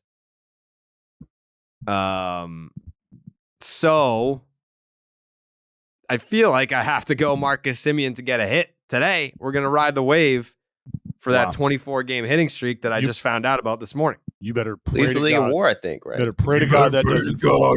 that he gets a hit today, because if he doesn't, all the Rangers fans are going to come out of the woodwork, Columbus, and they're going to say, it's all your fault that he didn't get a hit today. Fucking bury you. Columbus, you better hope so. And I'm going to You tell better him. hope so. I'm going to tell him that his streak is If shot they at don't Joe know D. about your pick, who's going to let them know, Columbus? I'm going to let them know. I will. Don't bet I'm against the going to let them know, Rangers. Columbus. Never bet against the Rangers. I tried. Didn't work out for me. But I do need to make a correction because I just found out you cannot bet on Castellanos to get a hit. Why Because not? it's such a lock. He's at minus. He's at you got to bet 2 hits. And I'm not the type of guy. I think he probably gets 2 hits, but I like playing it safe. I'm gonna go Nicholas Castellanos single. We're just gonna bet a single. We just need 1 single. And you get better odds. We're gonna make more money. Nicholas Castellanos single. That's eligible, right, Jake? How many hits do you got to bet him, Jake? How many hits do we got to bet him? Oh, Joey, I can see your life spiraling with your degenerate gambling habits. How many hits do we got to bet him? I wouldn't bet that many hits. Bet those hits. Bet those hits. He's gonna hit a single. He's gonna hit a single. Okay. Well, did a little digging on the Texas Rangers this morning, They're good. and here's the numbers. So, by the way, if you didn't tune into any Texas Rangers baseball over the weekend, they won in a shutout on Friday, 2-0. They on Saturday, 16-6, and then closed out the sweep of the Seattle Mariners with a 12-3 victory. Nathan Eovaldi once again just doing the damn thing. The pitcher of the month. Wow. Woo! Oh yeah, baby. Nathan Eovaldi the pitcher of the month goes 6 one-hit shutout innings with 7 strikeouts, right? But dating back to April 29th, so coming into April 29th, Nathan Eovaldi had made 5 starts. He had a 5.20 ERA. And then on April 29th, he threw a complete game shutout against the New York Yankees. So in the 7 starts since then, an 0.68 ERA, 52 and 2/3 innings, 46 strikeouts. Opponents hitting just a $153 against them with a 4.26 OPS and 2 complete games. And the Texas Rangers in those 7 starts, 6-1. 6-1 for old nasty Nate. The Texan. Jake, you loving this Eovaldi season that he's having right now? Super happy for him. Yeah. The game that he lost, Joe, not that he lost, that the Rangers lost. 7 innings, 3 earned runs, 5 strikeouts, gave up 2 bombs. That was against the Atlanta Braves back on May 17th. Yeah, same. We did the same thing to a Gallon. These guys, They think they're good. They played the Braves, and they're not anymore. It's funny that works. Oh,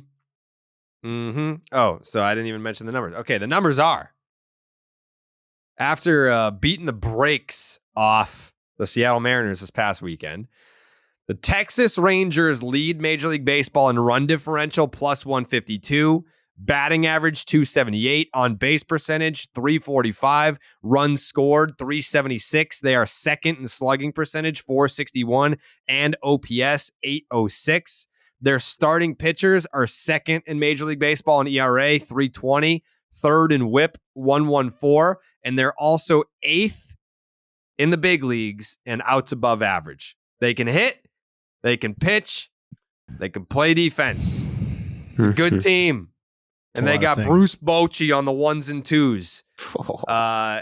There is, at this point, we're in June now. Is there anyone here that thinks the Texas Rangers will somehow not make the postseason, or are you picking the Houston Astros to still come back and win this division?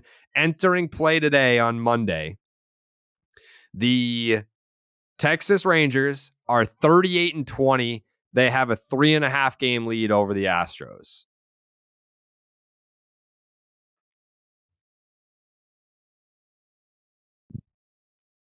Anybody?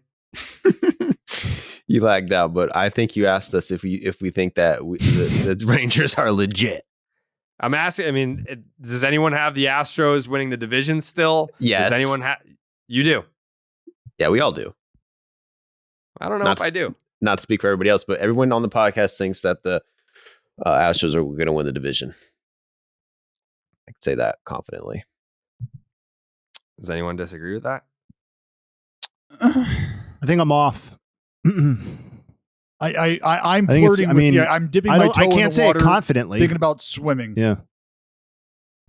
I'm looking for an. I'm like I said, I'm a toe in the water, testing it, wondering how far the distance between my raft and the next one is, and whether or not I want to make that swim. That's where I'm at right now. Because the Rangers are giving me every reason to say, look, we've got room on this raft. We've got a little shade on this raft as well. Don't think the water is as choppy ahead of us. You might want to think about coming over and hanging out on this raft. And I'm liking what they're selling right now. It's hard to get off of one raft, i.e. the Houston Astros, until they prove that they are just a shade of who they were. Because I still think they have great opportunities with their roster to just kind of forge ahead. So Jared brought up the run differential, and MLB Network had a great stat where they looked at largest run differential through 58 games, which is obviously where we stand now in the live ball era.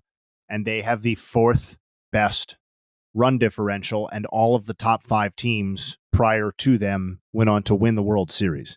So it maybe the question is less, are they going to win the division? And is this team a legitimate World Series threat? The only teams, and by the way, the only teams that have put up a better run differential over that stretch are the 29 A's, the 39 Yankees, and the 36 Yankees. So it's no one recently has been better. So I'm tempted, to switch at this point, which would be the second division that I've switched already this season, which I don't feel great about. But I'm a lot closer to doing it than I was at this point last season. At this point last week, when I think we discussed it as well. Wow. All right, I'm gonna offer it up. I'm gonna offer up the option to switch today, and all sales are final. You're locked in the AL West after today to switch from the Houston Astros to the Texas Rangers to win the division. Jay Hayes taking it. Dallas? Jay Hay, are you taking it?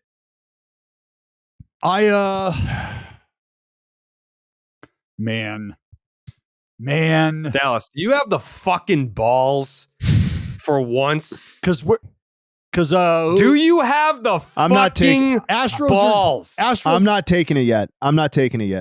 Astros, Jay Hayes not taking it. No, I'm not. Well, I mean, there's no yet. Today is all sales final.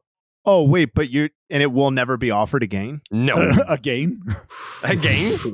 Oh, never to be offered Today again. is the cutoff. I'm offering you a switch from the Astros to the Texas Rangers to win the division. Do you take it?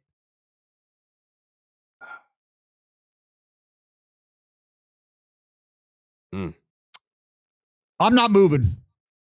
Wow. I'm not moving. I'm not budging. Wow. I'm not budging. I feel like the Astros are confident in what they have now. And I said this earlier, if they feel like there's going to be a threat, that they will probably shore themselves up roster-wise when it's necessary. Until then, they're in a position of strength. They can play this out until the summer and make an evaluation from there. Because again, remember, the division is great. You'll like the division. I'm sure they would love to win the division for the reasons of being set up in the postseason more advantageously. But ultimately, you don't have to win the division to win the World Series. So I think the Astros will do enough. And when the time comes, should reinforcements be necessary, they will make those moves and they'll be the Houston Astros. And the Texas Rangers will have fought valiantly to second place. Okay. Joey? I'm sticking with the Houston Astros. Wow. Bunch of pussies on this podcast. They're just, they're a juggernaut. Mm-hmm. Yo, by the way, shout out to Corey Seager, who I think some of that missed time has obscured how fucking awesome Corey Seager has been. Because if you set the minimum to 100 plate appearances, the only hitter in baseball who's been better is Aaron Judge. That's pretty good. Did you definitively decide? No, I'm sticking with the Astros. Sticking with the Astros. What about you, Jared? My pick? Mm-hmm. Cowboy.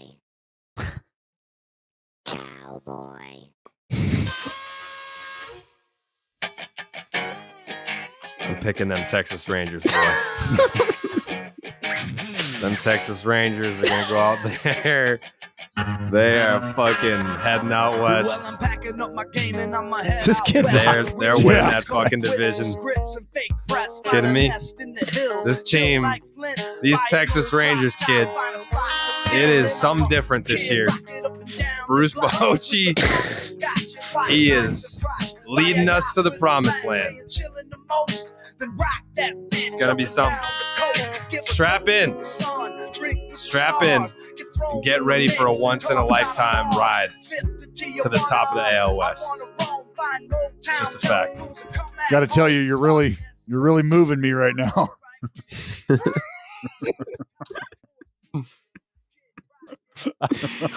And I'm headed out west because I want to be a cowboy, baby. With a top left. Yeah. I mean, people, you guys are gonna look like fucking idiots at the end of the season. Some call Kid Rock the songbird of our generation. Yeah. It's when he stuck to sports. Yeah. I'm interested to see what we get out of DeGrom, because has anyone heard anything about him coming No. back? They're saying he's coming back, but they won't say when. And it's like with DeGrom, you never know what that means. You never get a straight answer with this guy. And here's something to think about too, Joe. I don't want to think about a potential letdown should DeGrom not come back. Should DeGrom only come back for a short time and maybe encounter something else? Like that can be a bit of a wrench. That can be a stick in the spoke. And now you're searching for how things are going to fall in line. After that, you're trying to tell everybody in the room, like, it's okay. It's okay. We've got an answer for not having Jacob DeGrom. And well, we'll find out if that's true. But that's a tough sell job if you think you're going to have him, and then maybe you do have him, but now you don't have him. Well, what's the future look like without him? Like I just feel like that's an emotional roller coaster for a team to ride. Yeah. Well, now's your chance to get tickets to go see the first place best team in baseball, Texas Rangers. Buying tickets to your favorite events shouldn't be stressful. Game Time is the fast and easy way to buy tickets for all the sports, music, comedy, and theater near you with killer deals on last-minute tickets and their best price guarantee. You can stop stressing over the tickets and start getting hyped for all the fun that you'll have. Shout out to Game Time because actually, what's his name? Darius Rucker. Got Darius Rucker tickets for my mom. I don't even know when that. I think it's coming up. Your mom's Fenway putting on a concert. show? Excuse me? Your mom's putting on a show? No. She'll be at the Darius Rucker show. Oh, I thought you got Darius tickets to your mom's show. Oh, no.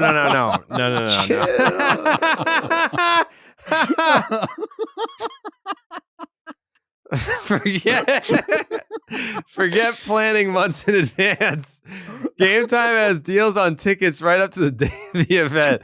Get exclusive flash deals on tickets for football, basketball, baseball, concerts, comedy, and theater, and more. The Game Time guarantee means you'll always get the best price. If you find tickets in the same section and row for less, Game Time will credit you 110% of the difference. Wow. Get images of your seat before you buy, so you know exactly what to expect when you arrive. Buy tickets in a matter of seconds. 2 taps and you're set. Tickets are sent directly to your phone, so you never have to dig through your email. Download the Game Time app, create an account, use the promo code Jared for $20 off your first purchase. That's Jared. Terms apply. Again, create an account, use the promo code Jared for $20 off. Download the Game Time app today. Last minute tickets, lowest price, guaranteed. I'm attracted to a lot of different guys. All right. You know what? Let's talk about the Yankees for a second. Because there's a couple different things going on. First of all, my guy Judgy might have a broken toe. From what's what happens when you run through fucking concrete pillars. This guy's running through fucking brick walls out there. Yeah. Well, it was a chain link fence, but it was, let's not. Hey, there might be. How many other humans outside of the guy on his team run through, like hit the wall hard enough where that happens? Like most guys are fucking bouncing off that. Yeah, no doubt. You're not falling through this thing that's just like supposed to be able to sustain like thousands of pounds worth of force. Like, that's Aaron Judge top flight through a fucking wall in the outfield for you. I mean, if you watch the play live, you're expecting like, oh man, like he's probably going to have a sore shoulder tomorrow. At no point did I see I haven't watched it back since learning about the toe. But yeah, there's a lot of scuttlebutt on the streets right now that it's broken and they know that it's broken, but that they're getting another x-ray. And then I got because obviously we've got sources close to Judgy. They're saying that they don't know anything about that. So we're going to have to wait today. Again, today's Monday. So we're going to have to wait for more information on that. There's nothing confirmed, just a lot of scuttlebutt out in the streets right now. I think the quote last night, we've confirmed that it's Brian Hoke, like Coke. Aaron Judge, when asked if he feels like he has a broken toe. It's tough to say, I've never broken a toe, so we'll see. We'll see what the tests say. I don't want to throw anything out there just yet. And as someone who's broken their toe before, I've done that. And then I forget what I did. I think it was like 2018, 2019. I know we were still in HQ2 when it happened. I thought I broke my toe again, but it was just like a really bad sprain. So I'm with Judgy on this one. It's hard to tell if your toe is broken or not. There's nothing you can really do about it. You just tape the toe to the next toe. That's it. Buddy over system. and- Buddy system. Yeah. Yeah. You just tape that shit up. But I'm not saying that he's going to be able to go out there and play with a broken toe if it is broken. If you break a toe, you're probably looking at what, 4 to 6 weeks. Well, I mean, if we're being serious about this right now, it's really dependent on which toe. We're talking big toe, and which big toe are we talking about? Is it his right big toe? Is it his big toe? Do we know that? We don't. Well, I don't. Oh, okay. We don't know which toe. Chat GPT that. Because I'm going to tell you right now, the only toes I would give a shit about are the big toe or the toe that we will eventually start being born without, which is the pinky toe. Because it does us no good. It's just the last line of defense for balance. If you're, It is his right big toe. Okay. We do know that. So We do know that. So then that could be go. problematic. That could be extremely problematic because now we're talking about the ability to generate force, right? This is his back leg. We talk about back legging baseballs. We talk about working from the ground up in the game of baseball. This is his backside. This is where power comes from. If he can't rotate on that backside, if he can't squish the bug, well, then shit starts to hurt a little. Things start to compromise. You start to create bad habits because what happens is you have to compensate to get yourself in a position to attack the baseball. And if it's not the same position you've been employing and it's not a confident position, you start to develop bad habits to try to just get the job done. So that's why this could be a little more problematic if it is broken, if it is a thing, for all of those reasons I just mentioned. This is actually something I can speak to very well because a couple of years ago, my toe went numb and I was concerned that I had adult onset diabetes, but it turns out that it was just the nail digging into the toe. And so I clipped the nail out and we solved that problem. So maybe he should give that a try. So you had a Honestly, hangnail. Fuck toes. They're overrated. Imagine the relief after you got off WebMDB and diagnosed yourself with adult Didn't have onset diabetes. and then just clipped your toenails and we're like, you know what? Yeah. That was a close one. It was like 3 weeks of drama. Here 3 weeks of toe drama. Wow. I was like, oh my God, I'm going to lose my Yeah. foot. This toe is causing chaos in my life. Well, I hope Judgy's okay. Last night on Twitter, I offered up my toe for him. To which a lot of people said, hey, little guy, I don't know if your toe is going to be big enough for Aaron Judge's foot. To which I say, that's fair. Mean, not necessary to say to a nice gesture, but I think he's like a size 16 or something. Yeah, I was gonna 15. say, he's got you would need to lop your entire foot off to attach to his big toe so that he can fucking get around. I got average size feet. He's got well above average size feet. It's a nice gesture, is it not? You've never had to pay full price for tennis shoes. That's not true. I have the most. I'm gonna Google it right now. What would you guess is the most common shoe size? What's the average like- shoe size for U.S. men? 11's like too 10 high. and a half. It's around 10 and a half. So It's not 11. he's like a 16 or whatever the fuck.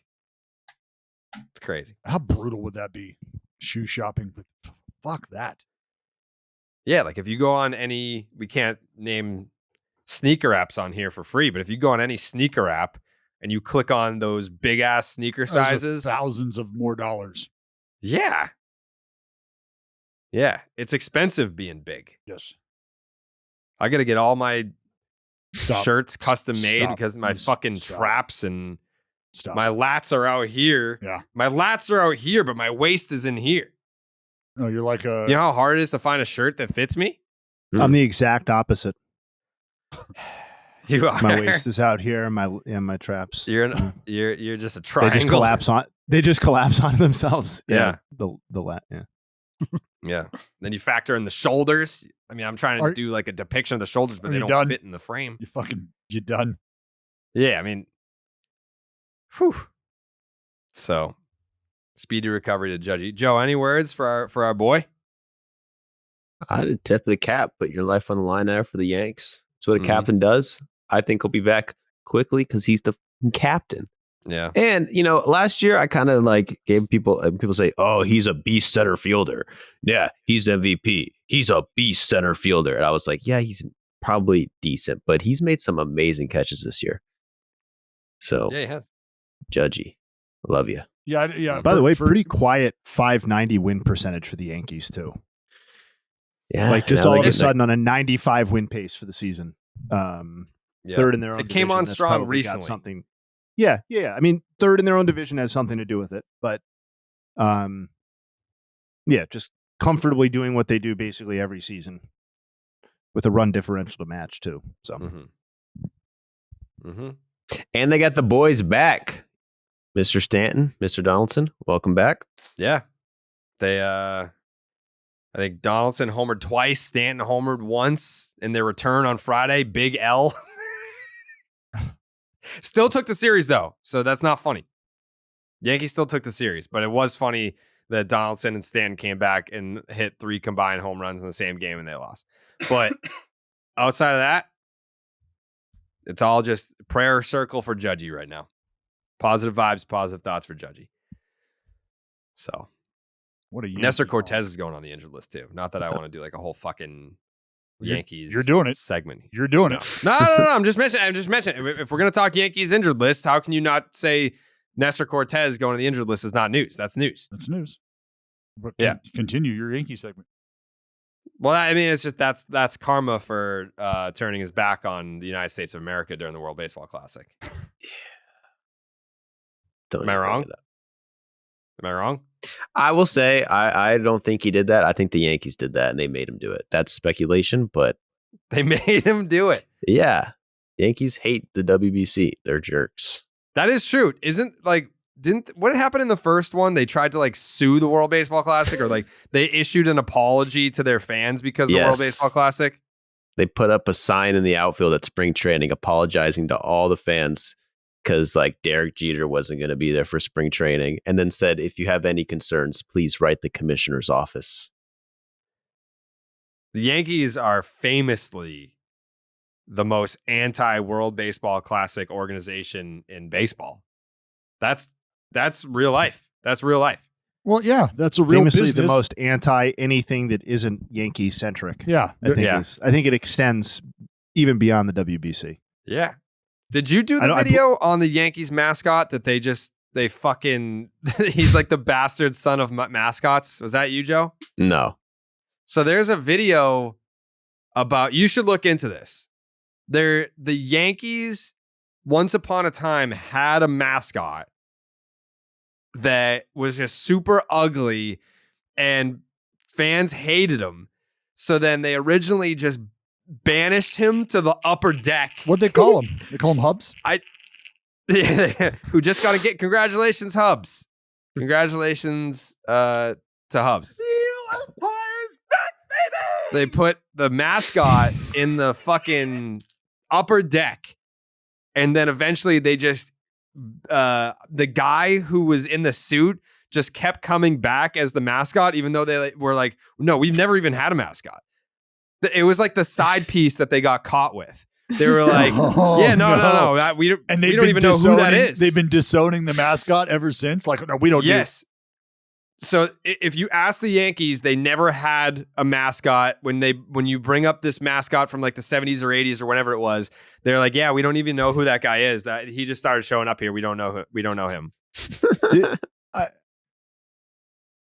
A mascot that just kind of lurks in the shadows and that you sometimes see at the park and sometimes don't see, like, and is banished to the upper deck. I think that's kind of a cool new take on mascots. Frankly, I think we're seeing too much of them. They're always dancing around. They should be just, kind of like it's somebody you got to go find. Like the little kids go and find the mascot somewhere in the upper deck. His name was Dandy. Dandy was the mascot of the New York Yankees between 1979 and 1981. It's a play on Yankee Doodle Dandy. On July 10th, 1979, the San Diego Chicken then working for the Seattle Mariners, put a hex on Yankees pitcher Ron Guidry during a game at the Seattle Kingdome. Yankees outfielder Lou Piniella responded by chasing the mascot and throwing his glove at him. In response, Steinbrenner said that mascots had no place in baseball despite the imminent release of Dandy. Dandy debuted in late July 1979, 3 weeks after the incident in Seattle. When Thurman Munson died in a plane crash on August 2nd, 1979, Dandy was put on hiatus as Dandy resembled Munson. Though Yankees organist Eddie Layton composed a song for Dandy, it was never played. Dandy was confined to the upper deck area of Yankee Stadium by Yankees management. After the lease expired, Harrison and Erickson declined their Yankees request to sign another lease as they felt the mascot did not receive the necessary support from management. Dude, After never heard Dandy of this. was returned to Harrison and Erickson, they destroyed Dandy using an industrial shredder, an act that the creators described as a terrible thing to do. Along with this experiment, the Yankees briefly had mascots resembling ballpark food. So this just goes on to whatever else. But though George Steinbrenner gave final approval to Dandy, he claimed he had no recollection of Dandy in 1998. Yeah. I don't remember. Yeah. They brought him in, then they banished him to the upper deck, and then they destroyed the costume and said, "We do not recall that he ever existed." Be fun to do an interview. Maybe that should be our next interview. Yeah, Dandy. Find Dandy. The legacy. Yeah, if he is still alive, then Dandy himself or maybe his descendants. Yeah. If he's half of a real mascot, he would Yeah. never reveal his face. Yeah, if you are Dandy, or if you are a Dandy descendant, If you know Dandy, if you've ever met or talked to Dandy, please reach out. Seriously, this is very serious. yeah, There's a ton of. Don't even get me started on mascots, bro. You know the Cubs had a guy who was not a Cubs mascot, just pretended to be the Cubs mascot. He would go to Yes. every game and chill outside the stadium and like ask for tips and shit. And the Cubs were like, "Dude, you can't be here." And he's like, "You fucking sue me, motherfucker! You can't stop me from being the fake mascot." And then he punched someone in the face at a bar, and it got on camera. And then they got a real mascot and then sued him and banned him from the stadium. So that's crazy.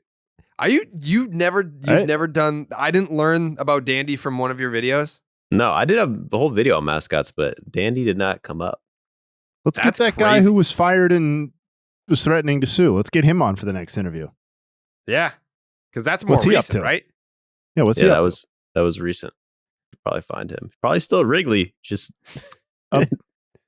A banished mascots series. dude, there's a Fucking lot. slap a sponsorship on that. They You're had welcome. the Giants had an anti-mascot who they made a mascot so people would hate him and talk shit to him and throw shit at him, and it got like out of hand. And some players on another team like beat his ass because they thought it was funny, and he sued the players and won, and then never mascotted again. What's that guy doing? Let's get him on for an interview. Yeah. Track these guys down, Joe, and for the love of God, do a video on Dandy. People need to know what the Yankees did to this poor bastard. Yeah. Mascots. I did a video of mascots. That shit got age restricted because mascot world is dark, man. Yeah. Oh, you start getting into fuzzy territory, buddy, or furry Right, territory. Furry. Yeah. Furry. Well, I would- Fuzzy. Yeah, You don't know. Clearly, don't know a damn thing about it. Teach you a thing or two No, about it's- furries. It gets worse than that. Mm, J.A., the leading furry authority. yeah. Yeah. You got any Mascot questions, culture. just come to It's me. a wild scene. But I will say, Blooper, one of my close personal friends, as well as Wally. This is another thing that people have not picked up on yet. I think people are starting to, but it's very, very lower level diehard stuff. But the casuals haven't picked up on this yet. Every year, the Red Sox celebrate Wally the Green Monster's birthday. And on every year, it's a different day. It's never the same day. Every day they're like, it's Wally's birthday. Woo! And every year it's a different date. I love that. Someone pretty needs to investigate this. Write I this love down, Joe. Yeah, let's get him on the pod.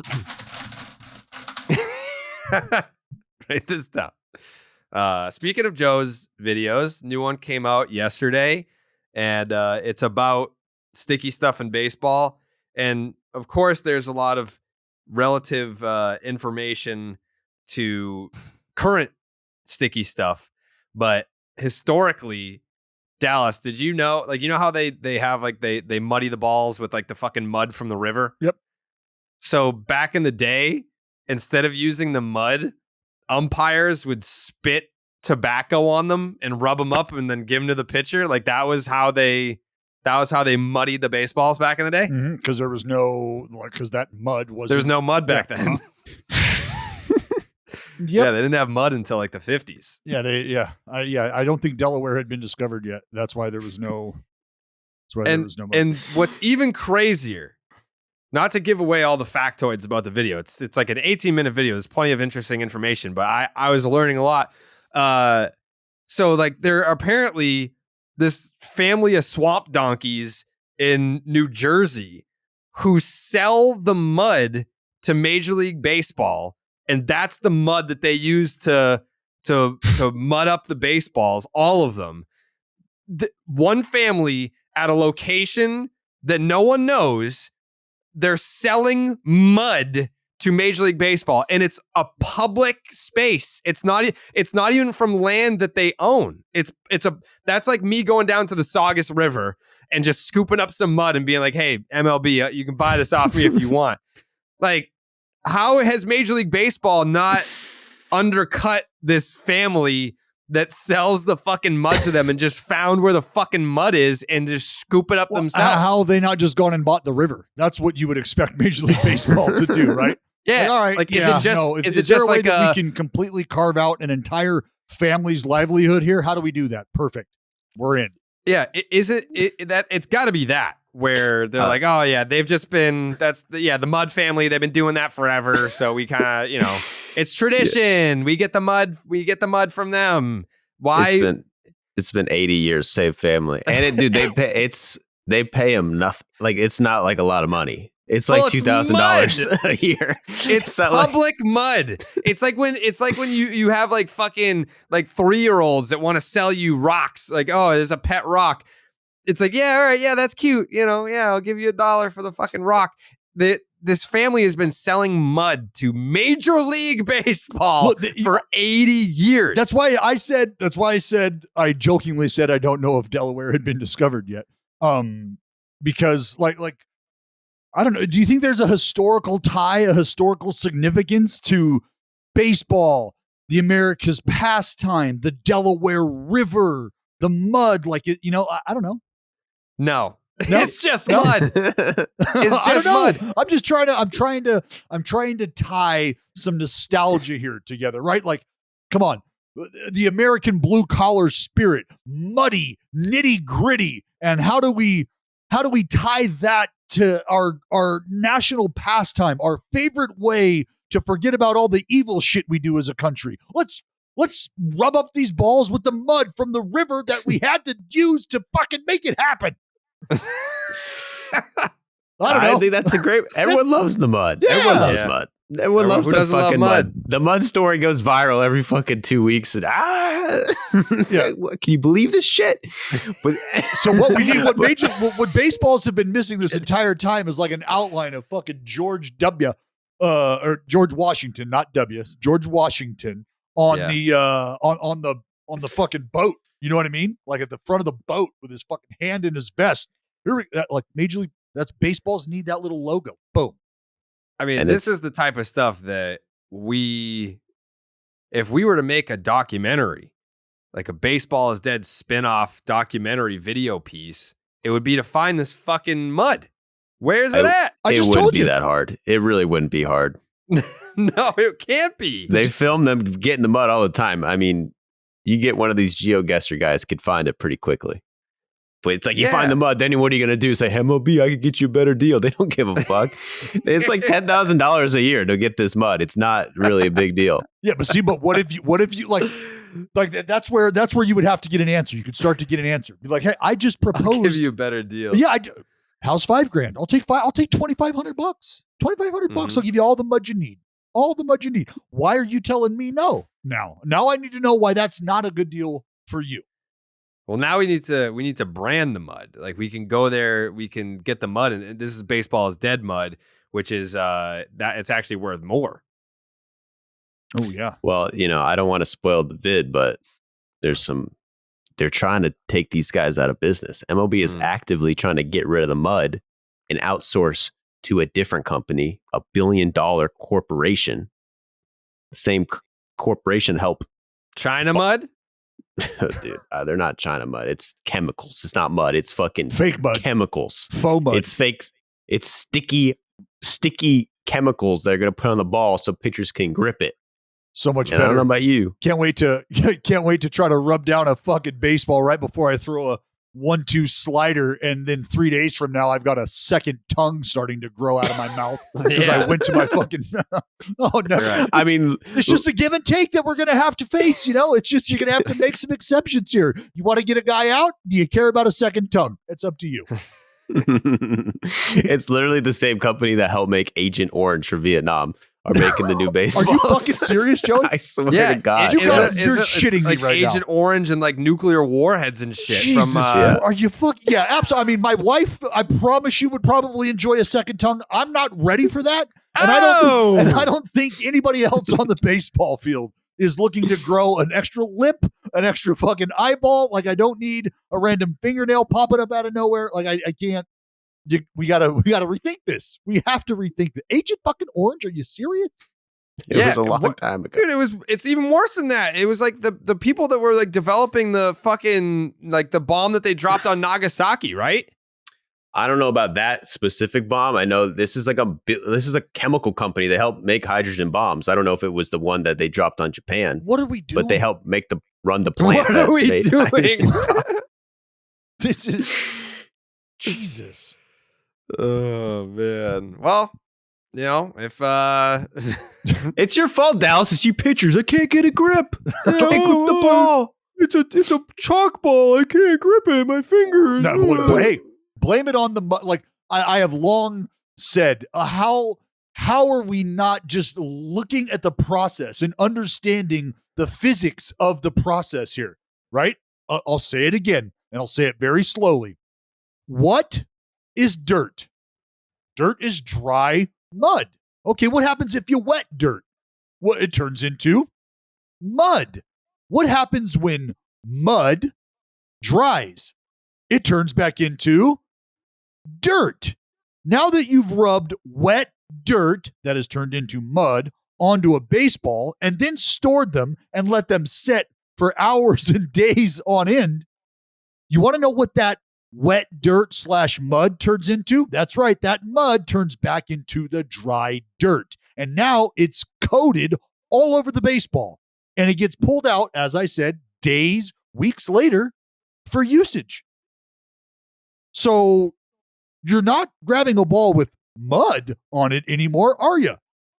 You're probably grabbing a ball with dirt on it, which makes it tough to grab, which makes it chalky. I know it's a crazy concept, but I promise you, if you wet dirt, it's going to turn to mud. And then if you let that mud dry out, it's going to turn back into dirt. That's just my experience in life with wet dirt. So if you can prove to me otherwise, I'm here for the science. Yeah, it's there's slippery balls out there, and that's the sticky substance conundrum going on with MLB right now. They gotta allow some of it. They can't allow all of it, but now it's just a gray area. It's kind of a mess. Great usage. Until they get the chemical ball. Great usage of the word chemical ball. Yeah, the chemical balls have got, get down. The nuclear ball. Yeah.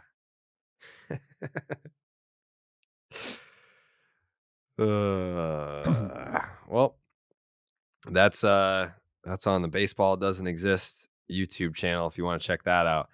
Do you see the comments by Juan Soto? You see this, Dallas? No, I did not. What is this regarding the Stro dicing him up? No, this is regarding they were basically asking him, hey, why does the offense suck? And he was like, I don't know. Why don't you ask someone who sucks? what was it? Play it for me. You got the sound? And that's been the thing. Great game and then a not so good one. Great game and not so good one offensively. Obviously, you guys can do it, but you're not doing it on a regular basis. Any ideas why? I don't know. I don't think I'm the guy who respond to that question. I think we have those guys down there. They know better than me. I don't know. I really don't know what is going on. We have such a great team, but I don't know. It is. I just don't know what is the answer to that question. Yeah, like I am 100% on Team Juan Soto here. You want to talk about how inconsistent and underperforming the Padres offense is? Why don't you ask that to someone who is inconsistent and underperforming? Because I don't fit that description. I don't think that is what Juan Soto was saying. That is definitely what he was saying. I don't know. I feel like there may be. I feel like there may be some things lost in translation here. Like I don't know. I would want to see his body language. I would want to see his eyes when he says, he's wearing sunglasses. Go talk to those guys down there. Like, what is he's wearing sunglasses in the clubhouse? When he says those guys down there, though, like, who is he talking about? Who's he referring to? Is he referring to players? Is he referring to the front office? Is he referring to the coaching staff? Who is he referring to when he says those guys? That's an important piece of information there. Because from there, who's your target? But I need to know who the target is. And until we have that clarified, you know what I mean? I don't know. I just don't think it's. I don't think it's what I know you want to hear. What I think would be funny to hear. Like, buddy, check the fucking numbers. I'm not the guy to be asking about who's struggling. That's for somebody else to answer, not me. I'm not struggling. I don't know how it could be interpreted any other way. I feel like you might be on an island on this take. Well, no, that's why I said it's not necessarily a take. It's I want to know who his target was. And until there's clarification there, I feel like there has to be some room for open interpretation. Yeah. I mean, I think it goes both ways. I think he's reacting to it saying, how am I supposed to answer for the inconsistent underperformance guys? Like, A, that's not me. And B, I don't know. Like he talks about how talented the room is. He could just be saying, I don't know why everyone else is underperforming. But again, that's a question for someone else because I'm not one of those guys. Yeah, I mean, it's and remember, how old is Juan Soto? 24? Something like that. And it's not like, yes, he's had to answer questions. He's been the focal point. He knows what it's like to be a superstar. But I still, at times, I think when guys are young, and again, the whole interpretation thing, like, what do you mean? Like, no, I don't know. And it's almost like like he's not even conscious or aware how that can be taken, which again, I don't think he should be faulted for, but it's like, you asked me a question, here's my answer. And then someone might sit him down later and go, hey, when you when you're going well and you ask the reporter to go ask somebody else who isn't going well on why the team is struggling, that can sort of look like you have no compassion for the struggle of your teammates. And you're kind of saying, I don't know, I don't suck. Go ask the ones who do suck. And he would probably respond with, well, that's not how I wanted that to come out. That's not the impression I was trying to make. I just tried to answer a question. They asked me why we're struggling. I think it's because we have inconsistent at bats right now, but I'm not one of those dudes that's having those inconsistent at bats. So if you're looking for that answer, then go ask somebody who's doing worse than I am. Jay, hey, how did you unpack those comments? I mean, I don't think anybody's wrong. He hit it right in the head. Good point, Juan. I think Dallas is right. I think Juan is right. I do think that's kind of funny though. Like if we take the sports out of it and just like redirect that sort of line of questioning to life, or to like anybody's normal job, quote unquote. Yes. And like if like every person that you worked with was just like a complete shitbag loser and the president of the company or the media or whatever came up to you and were like, hey, so what's going on? Like, what's going on with this? And you had to answer for everybody. Like, it's normal in sports to just ask like the most famous player in the room, like, why do all of your teammates suck and why does your team suck even when you're awesome? Yeah. But it is kind of a weird question to answer without selling out everybody who's playing like shit. Yeah. Like he can't. And that's why I said, like, as young, he's still young. Yes, he's a superstar and the talent. And I think he got caught in between. Yeah. I think he was like, well, I don't suck, so I'm doing my part. I don't know. I think it's a weird vibe there right now. It has been a weird vibe. Yeah, And for quite some time, but makes you think. I mean, everyone always says, "Hey, what's wrong with the Padres?" And then some people will say, "Oh, dude, there's something. The locker room, they don't have the vibe. They don't have the camaraderie." And how you're many like, losing teams have a vibe? Yeah, but then that's always something like, who knows? Like, how the fuck are you going to say that? Well, And then you hear shit like this, and you're like, well, maybe. You got to find a way to, like, the clubhouse. When we talk about fitting into a clubhouse, there's roles like within a clubhouse, right? You're gonna have the loud guys. You're gonna have the guys who just show up, go to work, go about their business. Those are more lead by example guys. They're not necessarily grabbing somebody up behind the back of the collar and saying, "Look, this is how it's got to go." And if you have superstars at both ends of the spectrum, you have a guy like Manny Machado, who's closer to the end of his career than he is the beginning of it. And you've got a guy like Fernando Tatis Jr., who's closer to the beginning of his career than he is the end of it. Both uber stars. You've got guys like Xander in that room, who's probably looking at both of those guys going, well, Manny, you get it.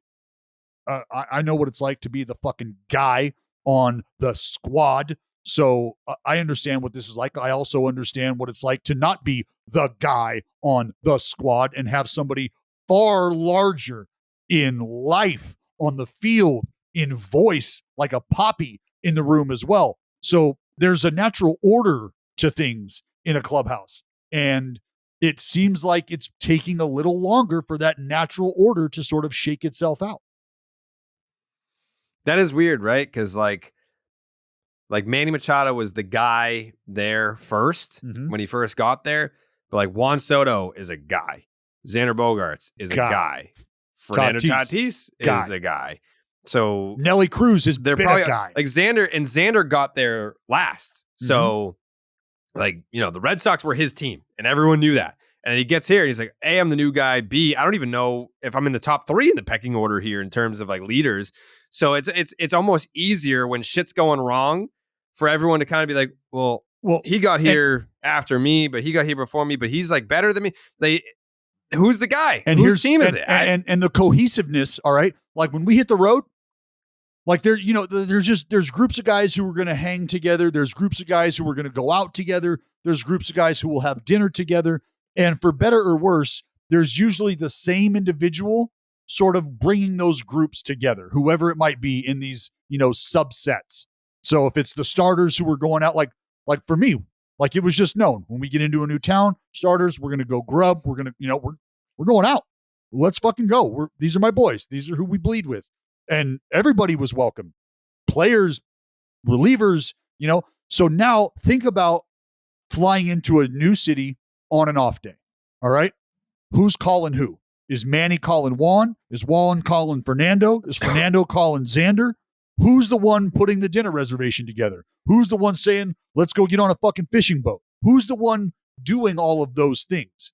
And when you have dudes like that, those are 4 guys right there that when they go from city to city, might have their agent in town here, might have an endorsement deal representative in town here. So they can't do those things. So it's a little, when I say fractured, it's not like they don't get along, but it's a little divided naturally because of the responsibility that comes along with being a superstar in the game. Yeah.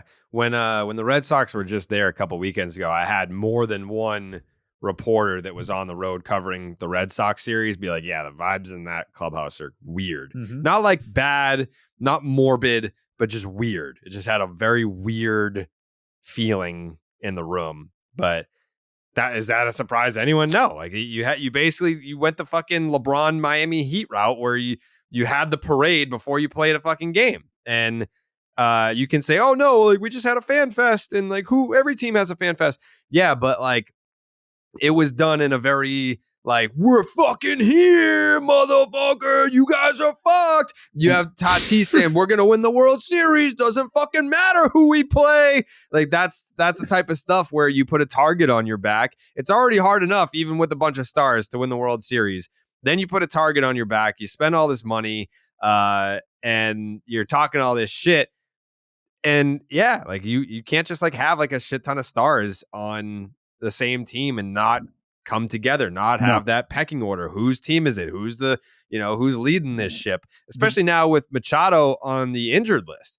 Like, yeah, he's around, but there is something to he could still be in the dugout at home. Like maybe he doesn't travel with the team, but when you're not playing every day, you don't feel the same sense of like, all right, this is still my team. When the guy's on the injured list, it's next guy up. Yep. Who's the fucking next guy? And so Tatis? this, Jared, think about this now, though. This is something where the Padres, if they want to, could maybe have that natural order effect start to take place. No Manny, now maybe he starts to rally behind whichever one of these guys starts to really pick it up offensively and produce, right? Now Manny can sort of get everybody to rally behind this individual. And now there's a little bit of a natural order taking place where, all right, that's our lead dog, right? When you run dogs and you have sled teams, like, you know who the alpha is. You know who your workers are. You know where there's going to be a weaker link, and ultimately you know how to support that, right?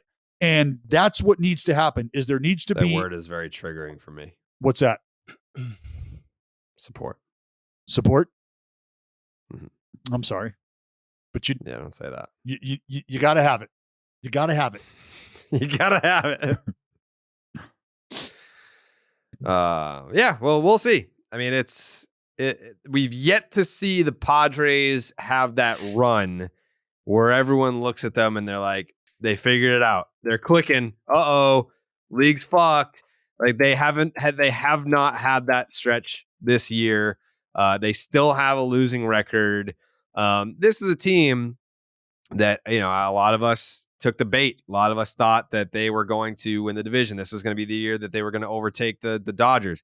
They just lost another series over the weekend to the Cubs. I mean, they're 27-32. They lost 2 out of 3 to Chicago. Before that, they finally, I don't want to say they looked like they were breaking out, but they had like, I was listening to the Padres broadcast, which it still is, Don and Mark Grant, but they won 9-4 in the series opener and then 10-1 in the finale. And they were saying like, yeah, we, haven't had a lot of these this year, as in comfortable, convincing wins. Even the games that they win, it doesn't feel like they're just overpowering teams like we thought that they were going to do. So I still think that at some point they are going to have that month, that 20-5 month or whatever. I still think that that's coming, but is that going to be enough to win the division? No, I don't believe so. No, I don't think that they're still going to be best case scenario on being like a fringe playoff team. They're going to be hoping to get that 6th spot, that 5th spot, whatever. But yes, I do still think that there it is, month is going to be mixed in somewhere, but I just don't believe that it'll be sustainable. But anyways, I was talking Padres. Jay, hey, you got any words for Triston McKenzie and his return? Yes. Yeah. McWinsey. Yeah. 10 tickets. Yeah. My expectations were, I think, super modest coming into the game, and I was just completely blown away watching that start. Like that was so much more electric. Like I think I had a stat earlier this year about 10K starts when Strider had done it, and McKenzie was the only guy with the same number over the last 2 seasons. So he's capable of this kind of stuff, but the 1 hit, 1 walk, it's a game changer for the Guardians, because I'm still convinced that division is theirs for the taking as opposed to the Twins. Like I'm not at all convinced by the first 60 games or whatever we're at, 58 games, that the Twins have what it takes to run away with that division. So I think it could end up looking a lot like what the division looked like last year, which was the Guardians playing possum for the first 5 months of the season, then absolutely annihilating everybody for the final 5 weeks. I still think they're the best team, and McKenzie's their best or second best pitcher. He may be their best pitcher. I watched. They got some arms, J.A. You guys are chucking it. Oh, no doubt. You guys are chucking it. There's no doubt. What impressed me Just about can't his outing hit for shit. because I went back and watched the fucking condensed version of his outing. Did not do well early, like getting ahead early, but I think like I go back and look at the numbers with the fastball command was slightly above average as far as strike rate was concerned. I believe was very good with the breaking ball, very good with the curveball. I think he had 2 strikeouts on the curveball and 3 on the slider, I think. But the fastball command overall, even though if he wasn't getting ahead of guys early, did a good job of pitching at the top of the strike zone and then creating angle downhill as well, which you think those are 2 different trajectories, 2 different flight paths. And why does that matter? Well, the curveball, top to bottom, north-south work, right? So I believe he landed he threw 17 or 18 curveballs, maybe less than that, but like 14 were strikes. It was fucking disgusting. It's got a negative FIP, so it's a good start. Pretty good. Pretty good. How does the addition of Triston McKenzie the first week of June, how does that make you feel about the outlook for the guards the rest of the way, Jay Hay? 3.5 out. 3.5 out with a losing record. Yeah, I mean, I would still take them to win the division. Dang. Oh, okay. They're pitching their ass off right now. Yeah, I just don't. I don't think the Twins are that good, and I don't think the Guardians are necessary. I mean, the Guardians' offense is objectively terrible, but bad. The Guardians' pitching staff, now that it is somewhat intact, is the most proven unit in the AL Central of any unit that exists: offense, pitching, defense, whatever. And I'm most comfortable riding with them because I still think the Twins have a massive amount of holes. And I think their success is very vulnerable. And yeah, as I said, I think it's going to look a lot like what the division looked like last year, and I expect the Guardians to win. And I actually think that the current 2023 version of the Guardians is probably better off if Triston McKenzie is the best pitcher on this team. Like, I think that's how this team. Well, that's where this is headed. Kind of. Yeah, I think that's where it has to head. Yeah, because I think the era, as I've said before, I think the era of Shane Bieber being a true blue ace is behind us. Mm-hmm. And while he's still somebody that I think really helps a team and that I want and is number 2, number 3. Yeah, he's still frontline. He's not a clear cut ace for sure. But it's really important to have Triston McKenzie back. Yeah. Of course. Hard agree. Yeah. So the final line. Triston McKenzie was 5 shutout innings, 1 hit, 1 walk, 10 strikeouts. Welcome back, Triston McKenzie. Did you guys hear? What? There's a new streaming service called Max. Talk to me. And it's a sure bet. With everything on HBO Max, including HBO, the DC Universe, Adult Swim, together with TLC, Discovery, Food Network, and more, Max really has some of the best content out there. There's literally something for everyone. I mean, crushing Succession. Household. Crushing Succession. Yeah. Who did I have this conversation with, Jake? Was it this show or the other show? I know it was the other show because Pete, I had the conversation with Pete. Have you seen Euphoria, Dallas? No. Because Pete I've experienced Euphoria many times. Yeah. I think Pete was saying that I would like Euphoria more than Succession. I haven't seen Euphoria, and I just finished last night season 1 of Succession. So I'm a little behind, if you will. But season 1, very good. Very good. And do you think I'd like it? I do think you would like it. It's a mix of did you ever watch Billions? No. No? Okay. All right. Well then, oh God bless.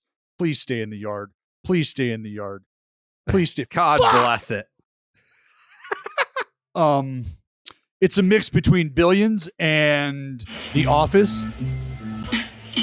No, let's not go right now. So yeah, I think you would like it. And shout out to Max, because I've been taking all these episodes in on the airplane, traveling from city to city. Not able to do that without Max. You watching college baseball right now, Dallas? I am watching college baseball right now. Yeah, I love that. Good for you.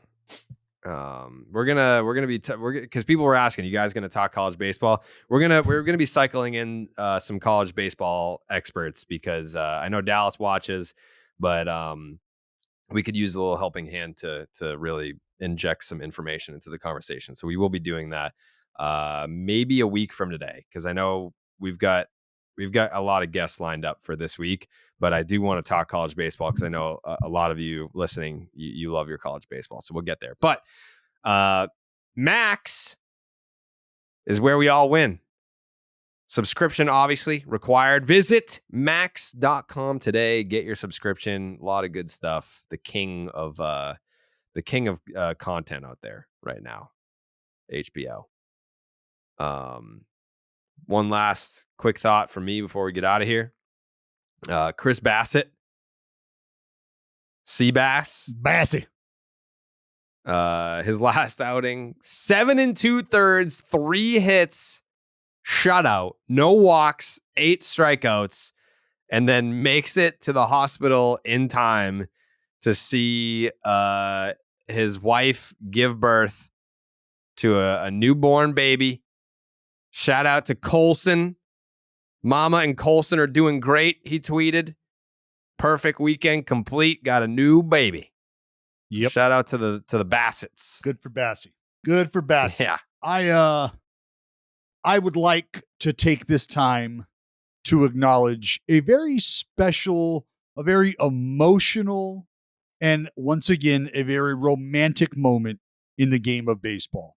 I'm sure we are all well aware of the battle that Liam Hendriks and his family have been fighting against non-Hodgkin's lymphoma. And what happened yesterday? Pretty cool. Pretty cool, considering it was National Cancer Survivor Day. Liam Hendriks taking the mound for the Chicago White Sox has a sparkler of an outing. And then Jake Berger comes up and hits a fucking grand slam. Pale hose win. Liam Hendriks wins on National Cancer Survivor Day. Just a mountain, a volcano of emotion, I'm sure. As you could see, you watch him close out the inning and come off the mound like we've seen time and time again, just fist pump, losing his shit. So just a great moment for cancer survivors, a great moment for Liam and his wife, Christy, just a phenomenal moment, I think, for the organization as well, because they've done a great job of supporting Liam and his family during this time. And so for it to play out the way it does yesterday on the field with Liam getting the victory as well as the team getting the victory on a day like that, where everybody in the house kind of has their heartstrings being tugged at, I don't think it could have played out any better. Jay? So since the last podcast, MLB had Lou Gehrig Day.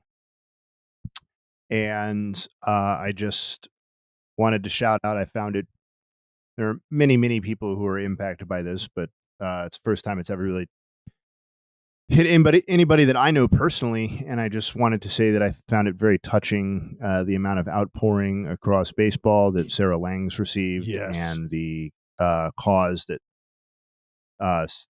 Sarah is trying to draw attention to, and the money they're trying to raise for it.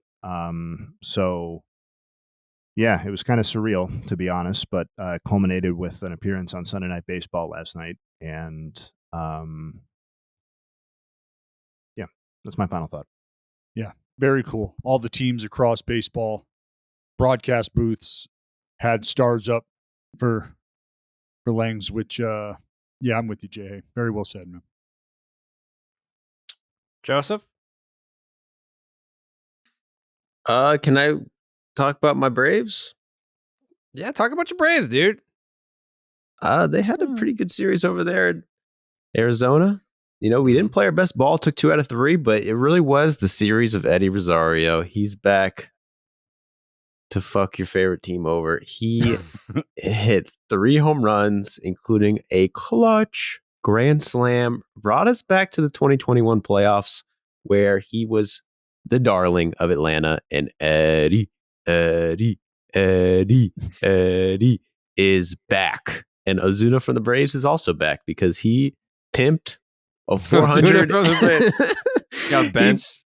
He pimped a 419-foot single, baby, off the center field fence in Arizona. Ozuna from the Braves, man. Yeah. Ozuna from the Braves. I dropped a Ozuna from the Braves on the broadcast, and it was picked up by a few that that got it.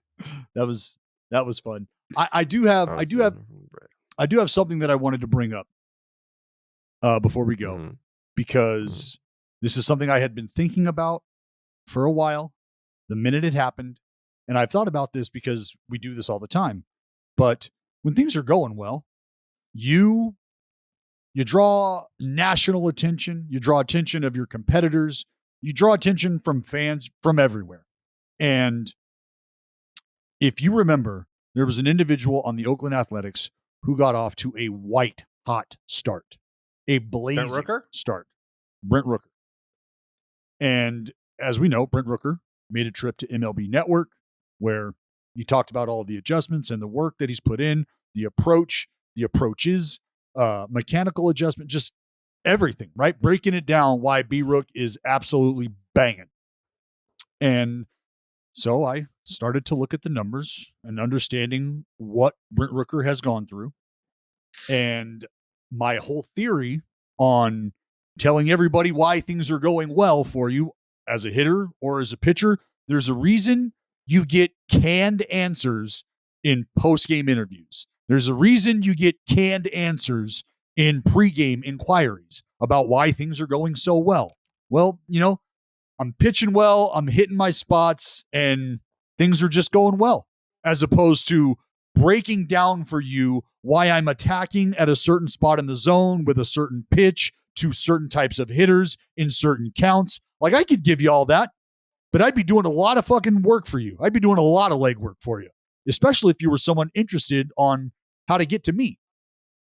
So Brent Rooker made his appearance on MLB Network. Up until that day, the first 28 games, Brent Rooker was hitting .319 with a .434 OBP, a .692 slug with an OPS of 1126. He had a .339 BABIP as well. 10 homers, 26 RBIs, 17 walks, 27 strikeouts. All of that in 113 plate appearances. Well, he went on to MLB Network and showed the world what B-Rook has been up to in the lab. And the last 24 games for Brent Rooker have gone like this. He's hitting .188. He's got an OBP of .266. He is slugging .282 for a .548 OPS, a .283 BABIP. He has 1 home run, 6 RBIs, 9 walks, and 31 strikeouts. And that is in 94 plate appearances.